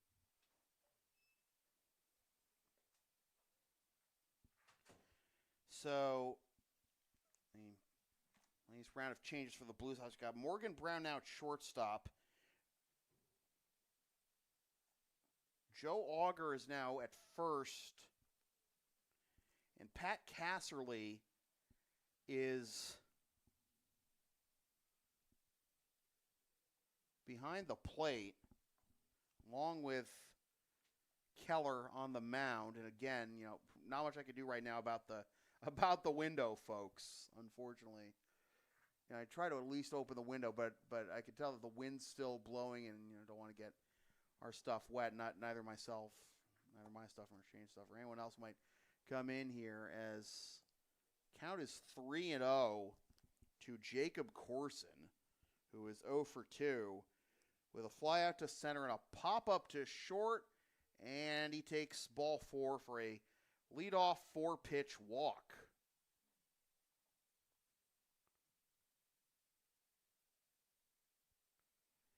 And that'll bring up Jay Harry to the plate.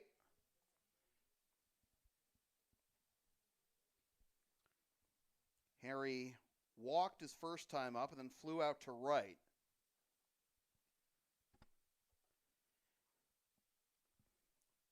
We appreciate the Kettleers broadcaster shouting out this live stream, but if at this point you think the video's moot and you want to go back to them, go ahead, and Cape League is a great place to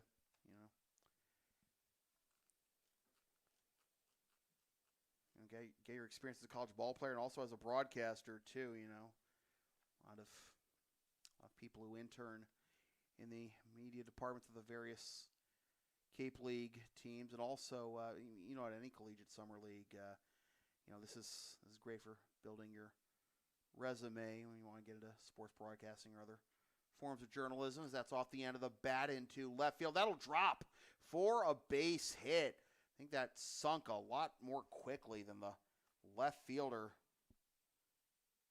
Tucker was expecting. Harrison Tucker in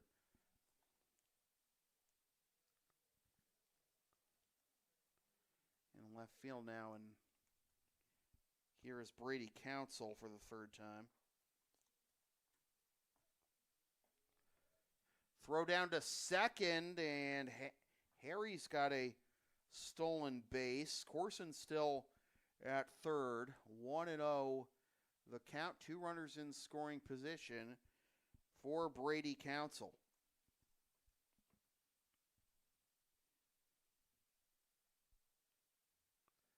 That runs inside. 2-0.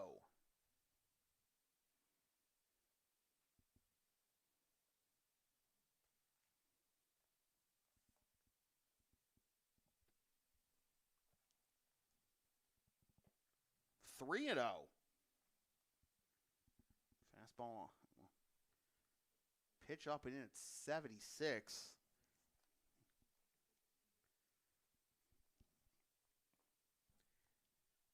Well, it's about to turn over again for Cotuit, as that's a 4-pitch walk. Bases loaded, still nobody out. And Rick DeAngelis coming out to the mound to have a word with Kieran Keller.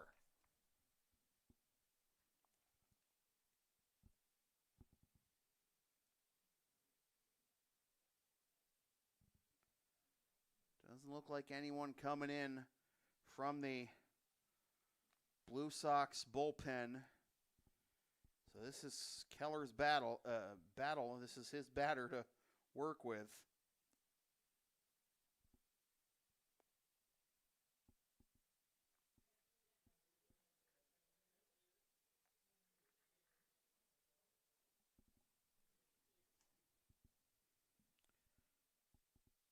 Carrico back up to the plate, and he takes strike 1.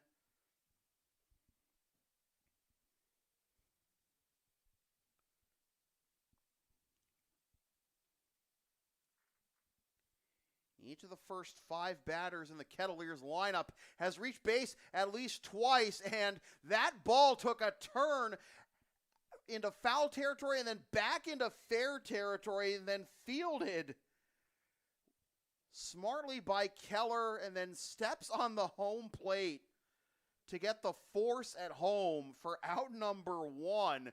Remember, folks, it's not a foul or a fair ball necessarily until it's touched. It went off the corkscrewed off of Carrico's bat, came back into fair territory, and Keller able to get the force at home, 1 out. Fouled off by Gallahney for strike 1. Wow, I've never seen a ball do that in a live game. Makes sense of the wind and the field conditions, but still wild to see. And now this, speaking of wild, this goes to the backstop, and the runner scores from third. It is 11-0. 1-1 the count. In to score from third is Corson.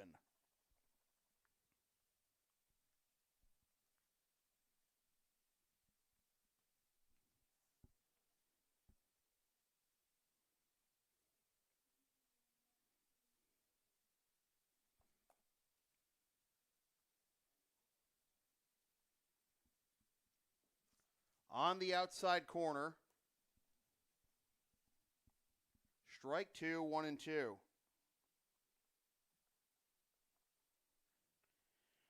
So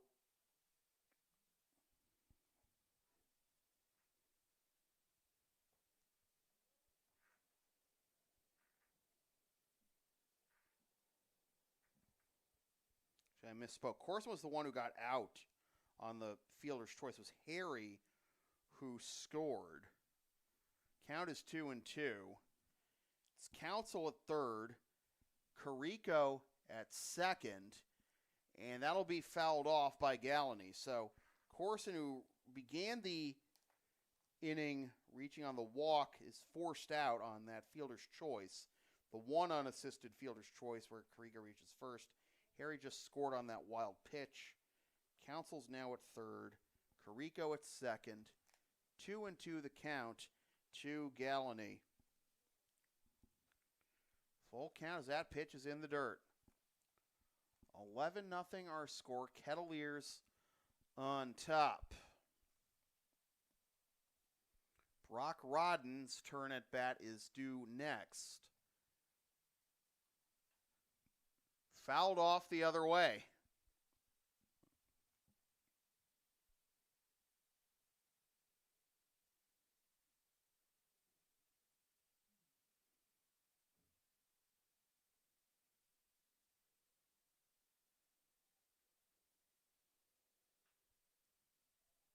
Pop down the right field line, and it'll land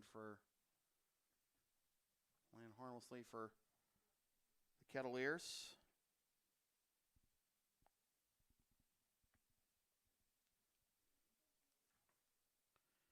Still 3-2, 1 out. Runners at second and third.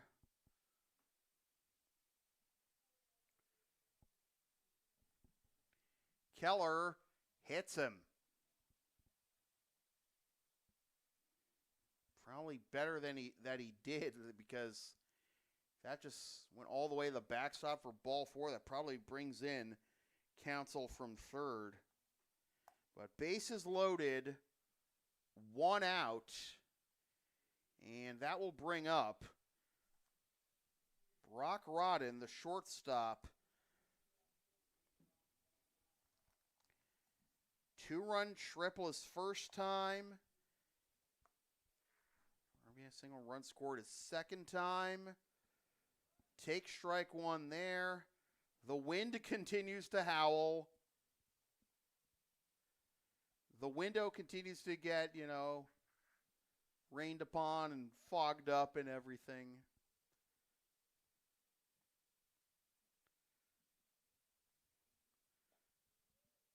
Up and away, and the count will be 1-1 to Rodden.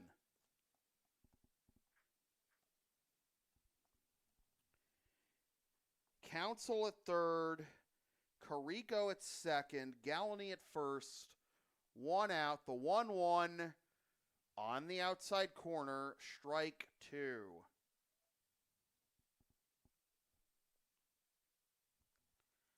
On deck is the first baseman, Keaton Anthony. Each of the first 5 batters in the Kettleers order has reached base at least twice. It includes Rodden, who grounds this one the other way. Nice field and turn to first for the out at second base by Flecker. In to score from third is Council. It is 12-0, but at least prevents Rodden from picking up a couple more ribbies and another hit.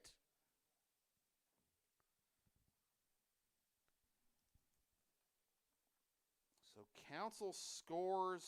Rodden picks up the RBI on the G4. Carico now at third. Galney now at second. 12-0. Kettleers on top. And it's 1-0 to Keaton Anthony. Anthony with 2 singles, 2 runs scored, a strikeout to his name today. Way high for ball 2, 2-0. It's Pat Casserly behind the plate right now for the Blue Sox. Started this game as the first baseman.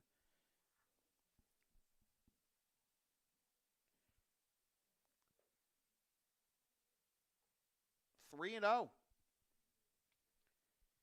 Keller in danger of reloading the bases with Jacob Sharp due up next.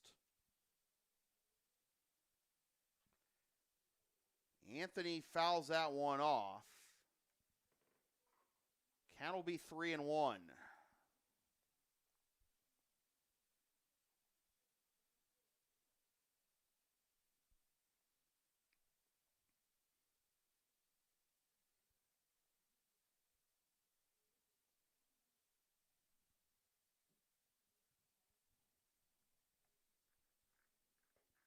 Up and away, ball 4, bases loaded again. Oh, what I was going to say, they Anthony had me confused there because it looked like it was ball 4. They went back to pick up his bat and everything. I thought, did he get a strike called at the extremely late? But that was not the case. Just getting his bat out of the playing field. Mike Roberts going over to talk to Rick DeAngelis right now about something, and where you want to go to eat after this, I don't know. Anthony reaches on the walk. Here is Sharp, and that's in there for strike 1, because obviously, both teams want to get their guys, innings and everything, especially when it comes to the pitchers, but, how much longer can you reasonably play in these conditions? Always a factor as well. Player safety, conditions of the field and everything. Don't want anyone to get hurt unnecessarily. 1-1 the count to Sharp. Reached base twice. Popped up to first his first time up. And that'll be strike 2.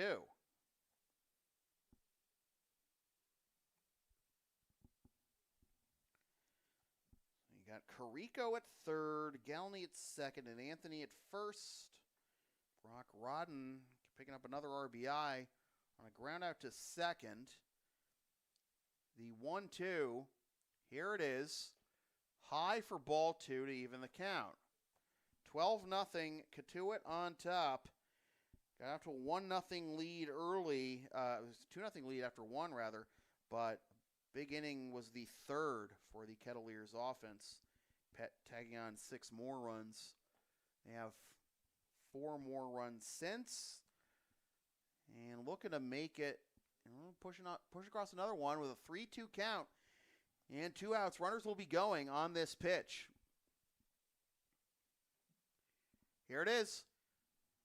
Skied into right field and caught by the right fielder for the out that retires the side. And after 5 complete, 12-0 Kettleers.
So we have a new pitcher for the Kettleers who's just wearing a Kettleers tee with no number on the back, and we have one player on the Kettleers roster today who does not have a number. That's Cameron Mayer, plays for product of Tufts.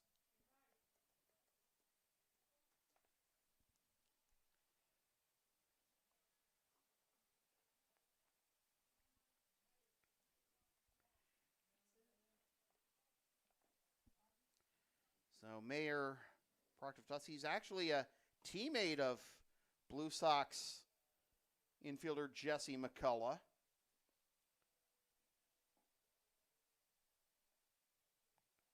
Number of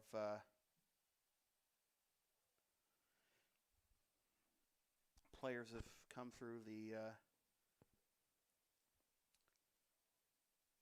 Blue Sox wings from Tufts as well as other parts of the Intercity League. Mayer's from Syosset, New York.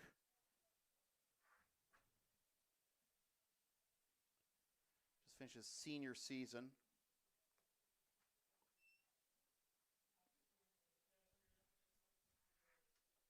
So, our third batter this inning will be Brendan Walsh in Dillon's.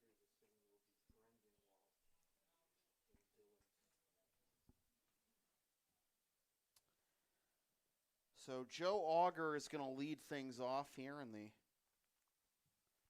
top of the sixth against Cameron Mayer.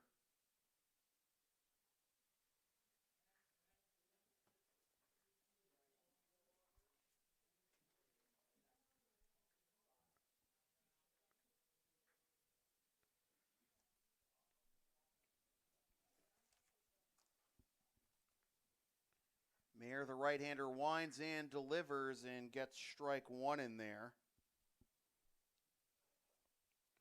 Auger's second plate appearance of the game, but the Blue Sox still looking for their first hit. Down and away for ball one.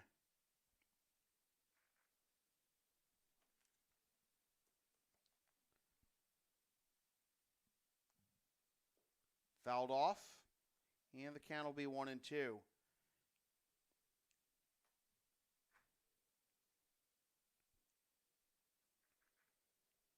Mayer this season for Tufts had a 3.93 ERA and a 1.34 whip.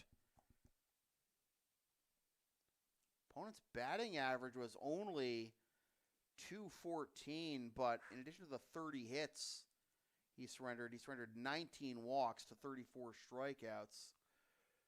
2-2 the count now. No, excuse me, that was strike three to Joe Auger, 1 up, 1 down.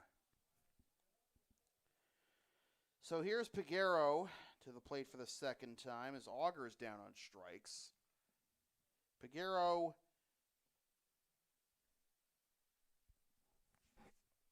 reached on a walk his first time up, but was picked off 1-3-6. It's all the way back in the third. And that's down and in for ball one.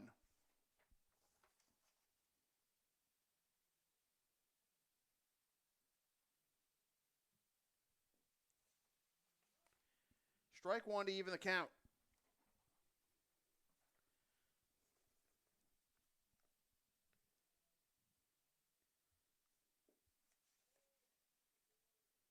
Two and one. Is Peguero able to hold up there? 3-1?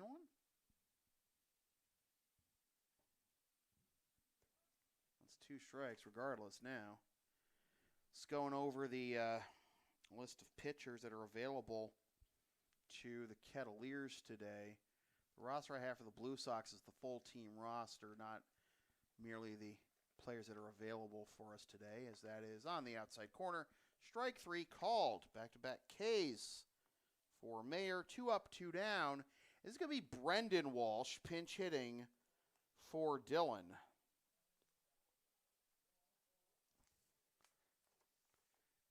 Brendan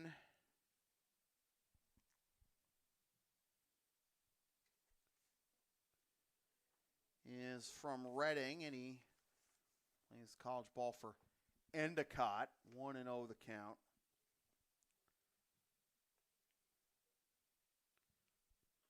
As that's dribbled down the third baseline, foul. 4 strike, 1 to even the count. So, again, just going over the list of players that Kettleers have played so far. They actually haven't used a whole lot of their pitchers so far. I'm just trying to... Cole Mathis, who's a two-way player. I had him originally in the starting lineup as the first base. That ended up being Counsell. We haven't seen Cameron Hill. We haven't seen Chris Kaler. So count is 1 and 2. And that's on the inside corner. 4 strike, 3 called. That was Mayer. I've seen Emus, Pasqualato, Hopewell, McCarley, Mathis, Ruin, and Delianis, I believe, are all that are. And then Hill and Kaler and Whitman haven't pitched yet, I believe. So still a number of arms listed available for the Kettleers here as we go to the bottom of the 6th, and that's the important part. If you're a manager in a game like this, you want to get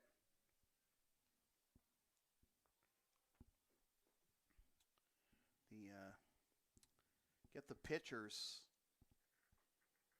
the work. The final score doesn't matter. If you're in all these years, the Blue Sox understand. The final score, the scores of these games don't matter. What matters is getting your reps in, getting looks at your talent, and again, testing your mettle against some of the best college talent in America.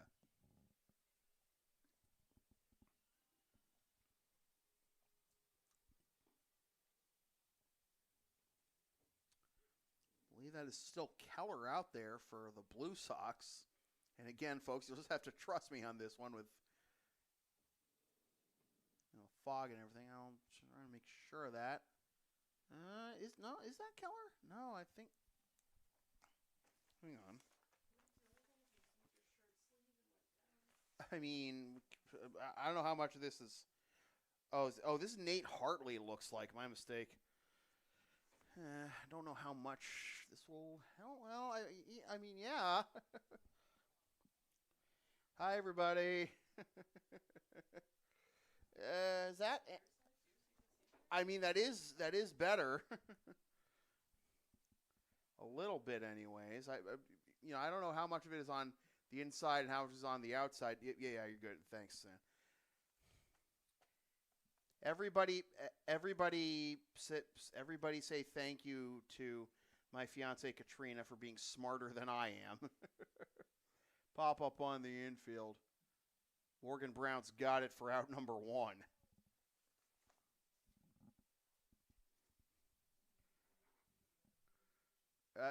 Yeah, that's just the. Yeah, we established that, but I'm telling you, yeah, that seems like an easy fix. It should have occurred to me sooner, but.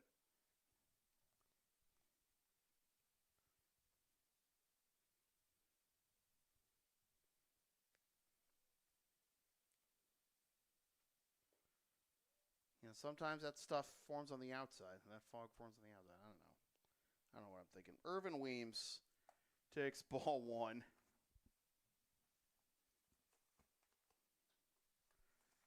Weems into left field,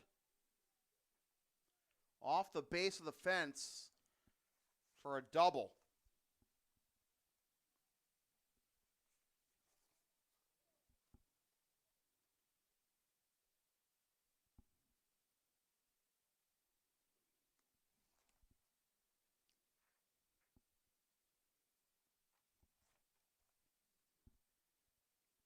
So Weems picks up his second double of the day, and here's the center fielder, Brett Bateman.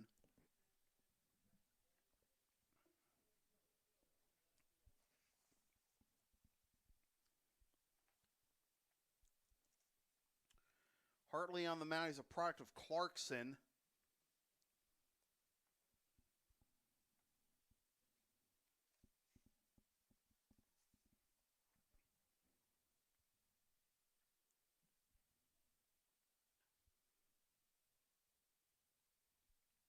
Fouled off. The count will be 1-1.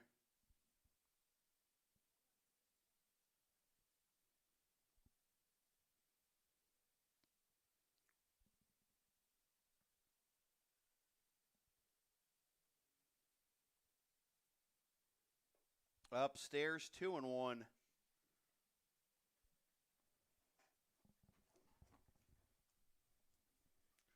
off some of the fog on my side.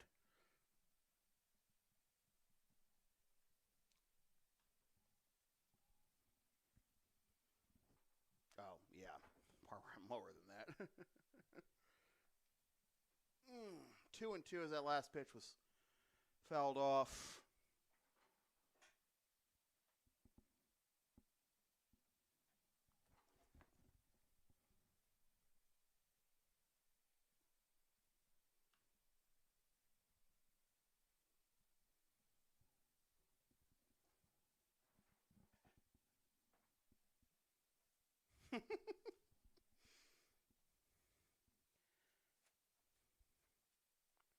I don't know, man. I don't know why this stuff doesn't occur to me until situations like this. Grounded up the middle and through for a base hit. Around third is Weems. He will score standing up. Lucky number 13 for the Kettleers.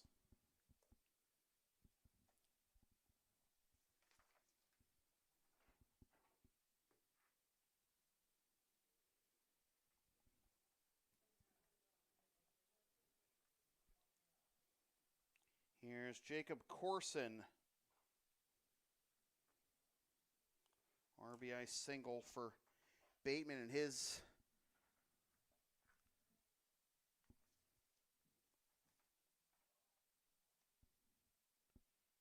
second hit of the game.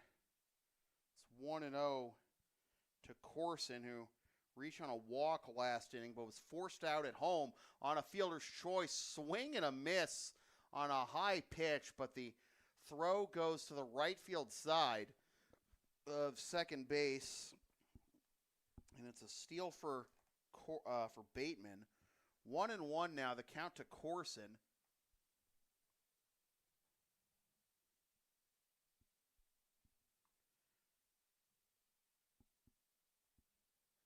Fouled off. The count will be 1-2.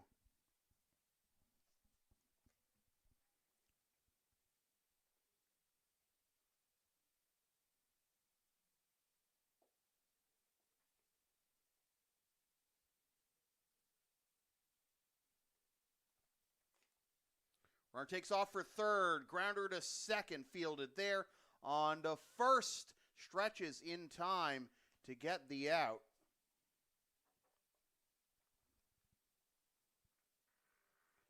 Corson retired. Up to third goes Bateman. And now Jay Harry with another run 90 feet away. Extra point on the second touchdown for the Kettleers. Strike one. Flips that one in about 66.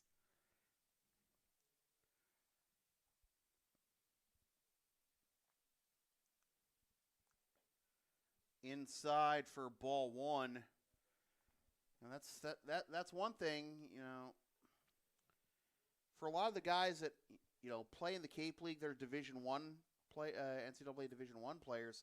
You know, you don't see, you know, too many guys who, you know, can flip it in there, you know, 66 or 63 in the case of that pitch. It's 2-1, and, you know, when you're accustomed to playing against guys who can, you know, top out in the low to mid or even high 90s, triple digits or whatever, depending on your conference, you know, it can upset your timing playing against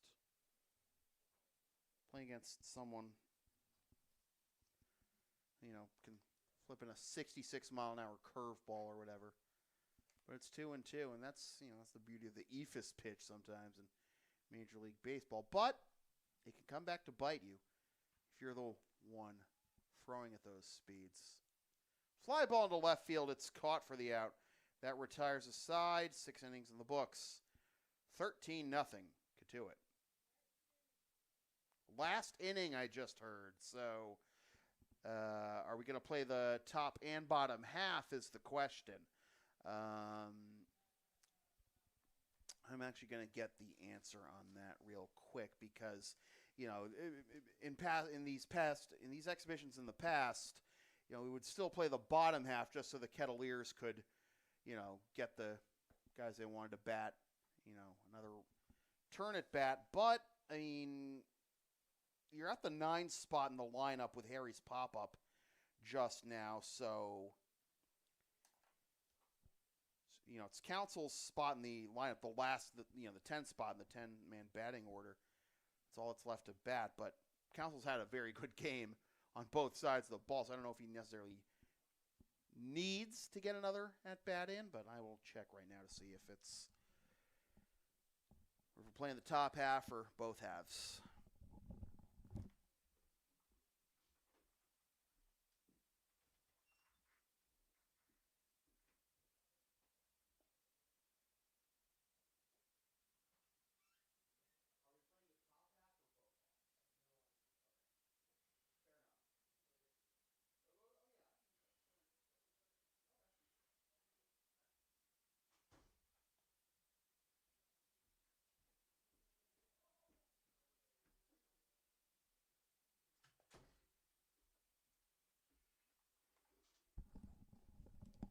To be determined is your answer.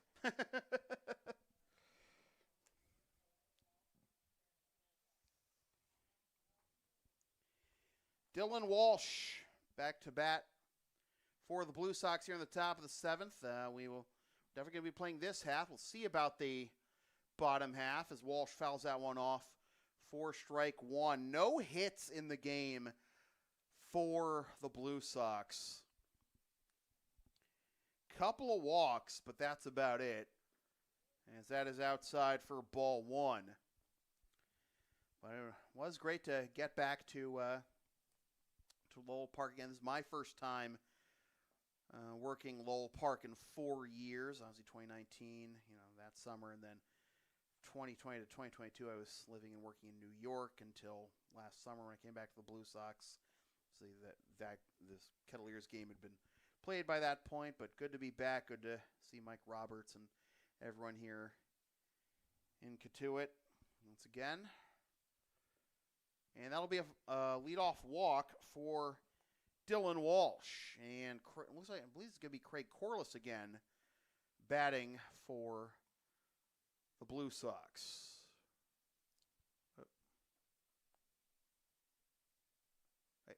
Huh? Oh, no, excuse me. I thought it was ball 4, but I guess it wasn't, and somehow it was, I don't know, man. It's fouled off. It's a full count. Did you have 3 and 1 on that? Did you have that being ball 4 last page? That looked like it was 3 and 1 already. I thought it said 3 balls on the scoreboard. Yeah, I know. I thought that was ball 4 that last page. Well, doesn't matter now. It's ball 4. I don't know. So even without the fog on the windows, things can kind of mess you up. Was it Council who we thought looked like he got in ball 4? Thought, wait, that was a strike. Come back. Oh wait, he was just pitching the bat away, picking it up and everything. And Corliss says, "Do not go." Ball 1 as Corliss gets another turn at bat, and after him, it's going to be Bobby Hardy.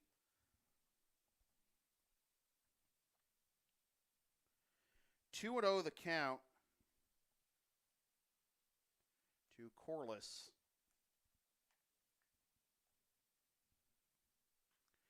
Lined, caught at short.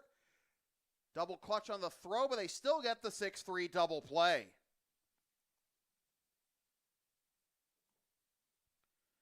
So just like that, 2 down, base is empty.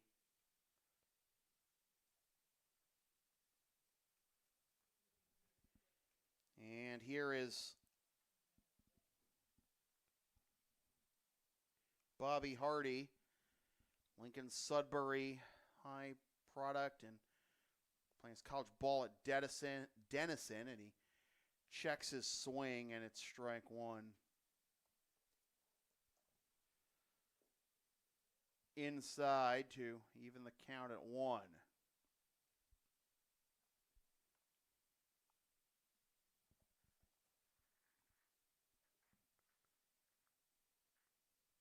Hit him.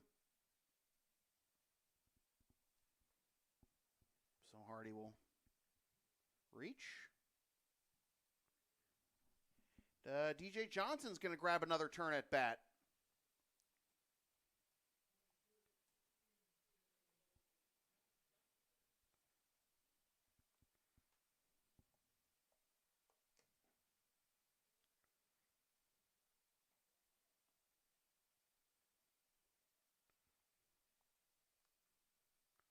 Want to know the count to Johnson, not to be mentioned he played in the Tampa Bay Rays organization, is not to be confused with the relief pitcher DJ Johnson that played for the Rays and also the Colorado Rockies and the Cleveland Guardians from 2018 to 2021. 1-1 the count. Swing and a miss. 1-2.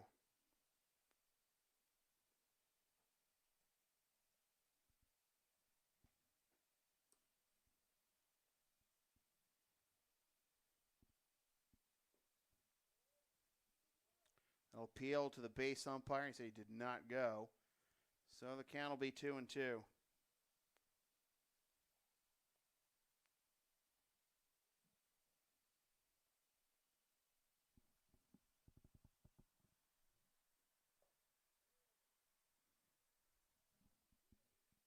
Full count to Johnson.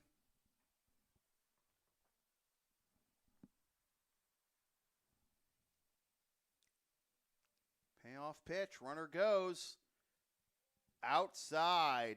Another walk for the Blue Sox, but still no hits today.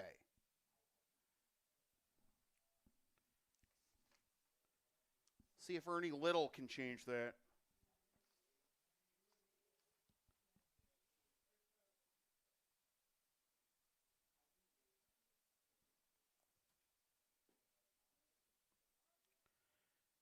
Strike one to Ernie.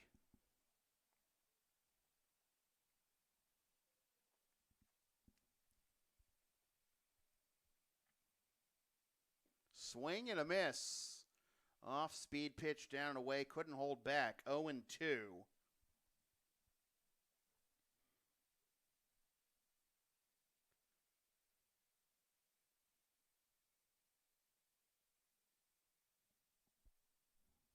Mayer comes setting the pitch.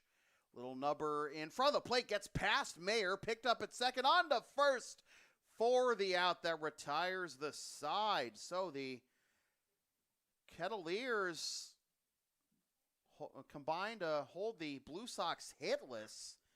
Scatter a couple of walks.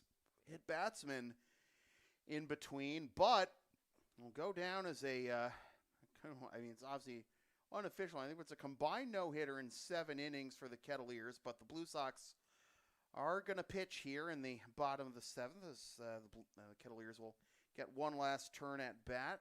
Kettleers are going to get the win, but again, wins and losses and the score are not important in this game. Never has been the point in this game. It's never been like, a tournament of champions or, Champions League or whatever Clash of the Titans you want to call it. This is all about the Blue Sox. This is all about, Rick's connection to Cotuit and, 2 great organizations in their respective leagues. Just playing some, have some good competition and, both teams coming out better for it in the long run as their respective seasons progress as they battle for their respective league championships. Nate Hartley will be back out there for the bottom of the 7th. This will be the final half inning of this game, and it will lead off with Brady Council. Council drew a walk and scored his last time up, and did that get him? I guess it did not. Ball one, but we saw a scary situation the other night on Thursday in the ICL opener when the home plate umpire took a pitch that bounced in the dirt off his throat, and I thought we were going to have a disaster on opening night as that's over to the left side and caught for out number one against the fence by Dylan Walsh. Great play over there by Walsh. He was wearing number 4, which was formerly worn by another all-time great Blue Sox third baseman, also shortstop Ross Curley. And hopefully he can, even have half the career of the Blue Sox that Roscoe did. 1-0 the count as the lineup turns over for Carrico.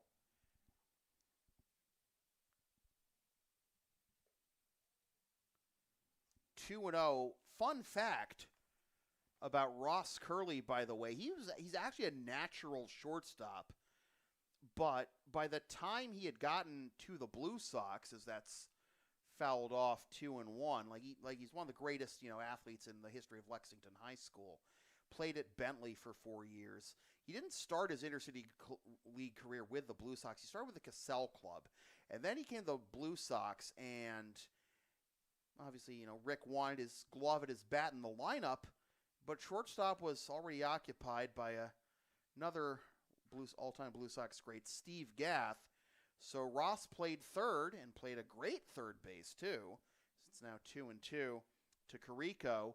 And after Gath retired, Ross moved back over to short and just kept on trucking. One of the greatest players in Blue Sox history. Over to first, tough play, feed to the pitcher covering. He is safe. Carrico beats it out. It's one thing to see, what you might think is a routine ground ball get bobbled, but you also got to take into account, the field conditions. The ball's probably slippery, the grass and the dirt being wet and everything will affect the play. And obviously we've seen the wind come into play at least once today, although not as much as I thought it would, as that's a swing and a miss, but a dropped strike, and that's going to allow Carrico to get to second. 0-1 the count to Gallany. But yeah.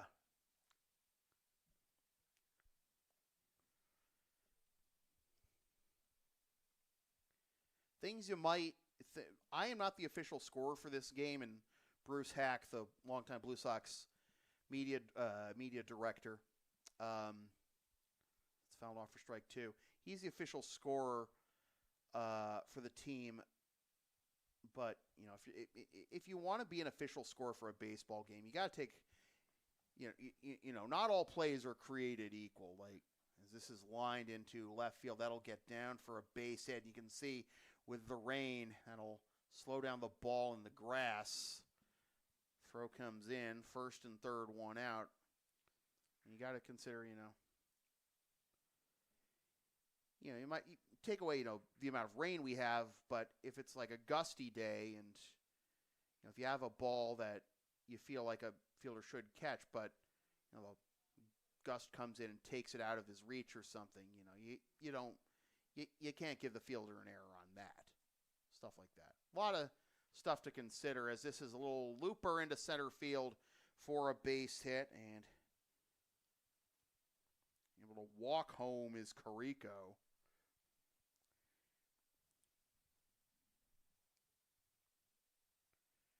As Brock Rodden picks up another hit and another RBI. There is the extra point on the touchdown, on the second touchdown for the Kettleers. 14-0. First and second, still one out in the inning. And here is Keaton Anthony.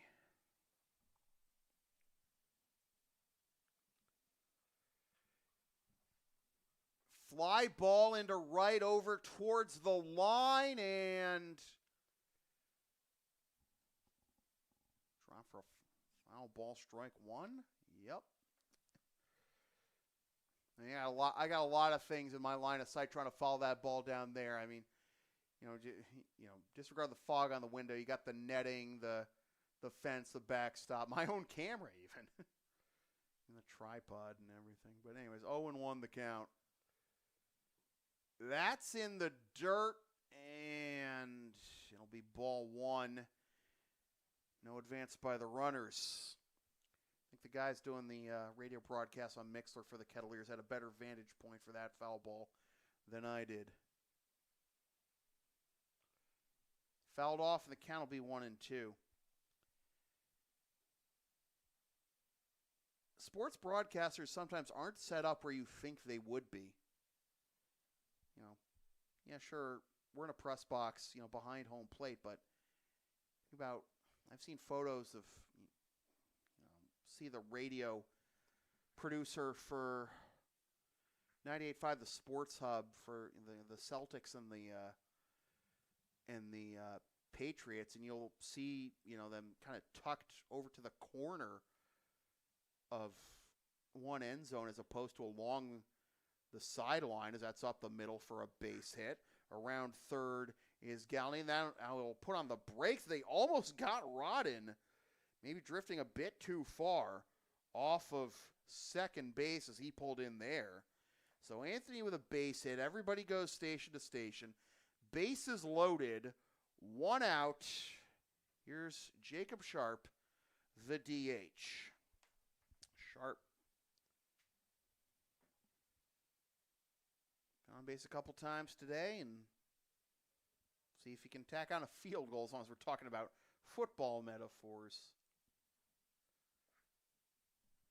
Same goes for public address announcers. I've seen, hockey and soccer PA announcers show their perch, and, they're kind of like at the corner of the rink or the field, and not, not necessarily at midfield, but not along the sideline. It's how we expect. 1-1 the count.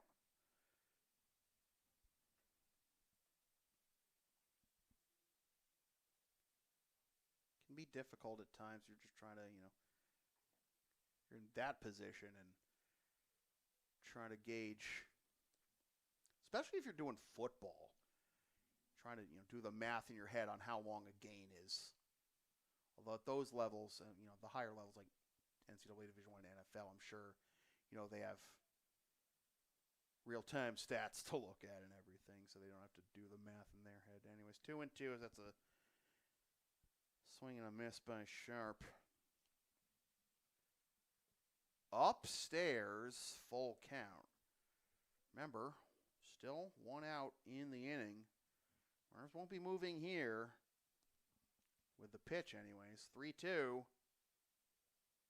Here it is. Swing and a miss. Strike three. Big strikeout there for Hartley. And we are now on to our final out of the ball game as Irvin Weems steps to the plate. A couple of doubles. RBI, runs scored.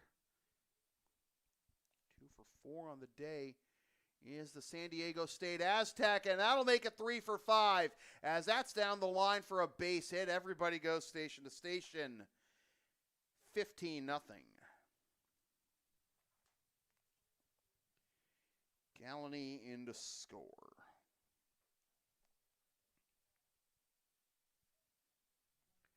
San Diego State, of course, has had their fair share of great players over the years. Of course, Tony Gwynn, Mr. Padre, Steven Strasburg, the number 1 pick out of San Diego State, almost a decade and a half ago at this point. That's up and in and nearly gets Bateman in the grill for ball 1. Fun fact about Tony Gwynn is that he was also a great player for the San Diego State basketball team.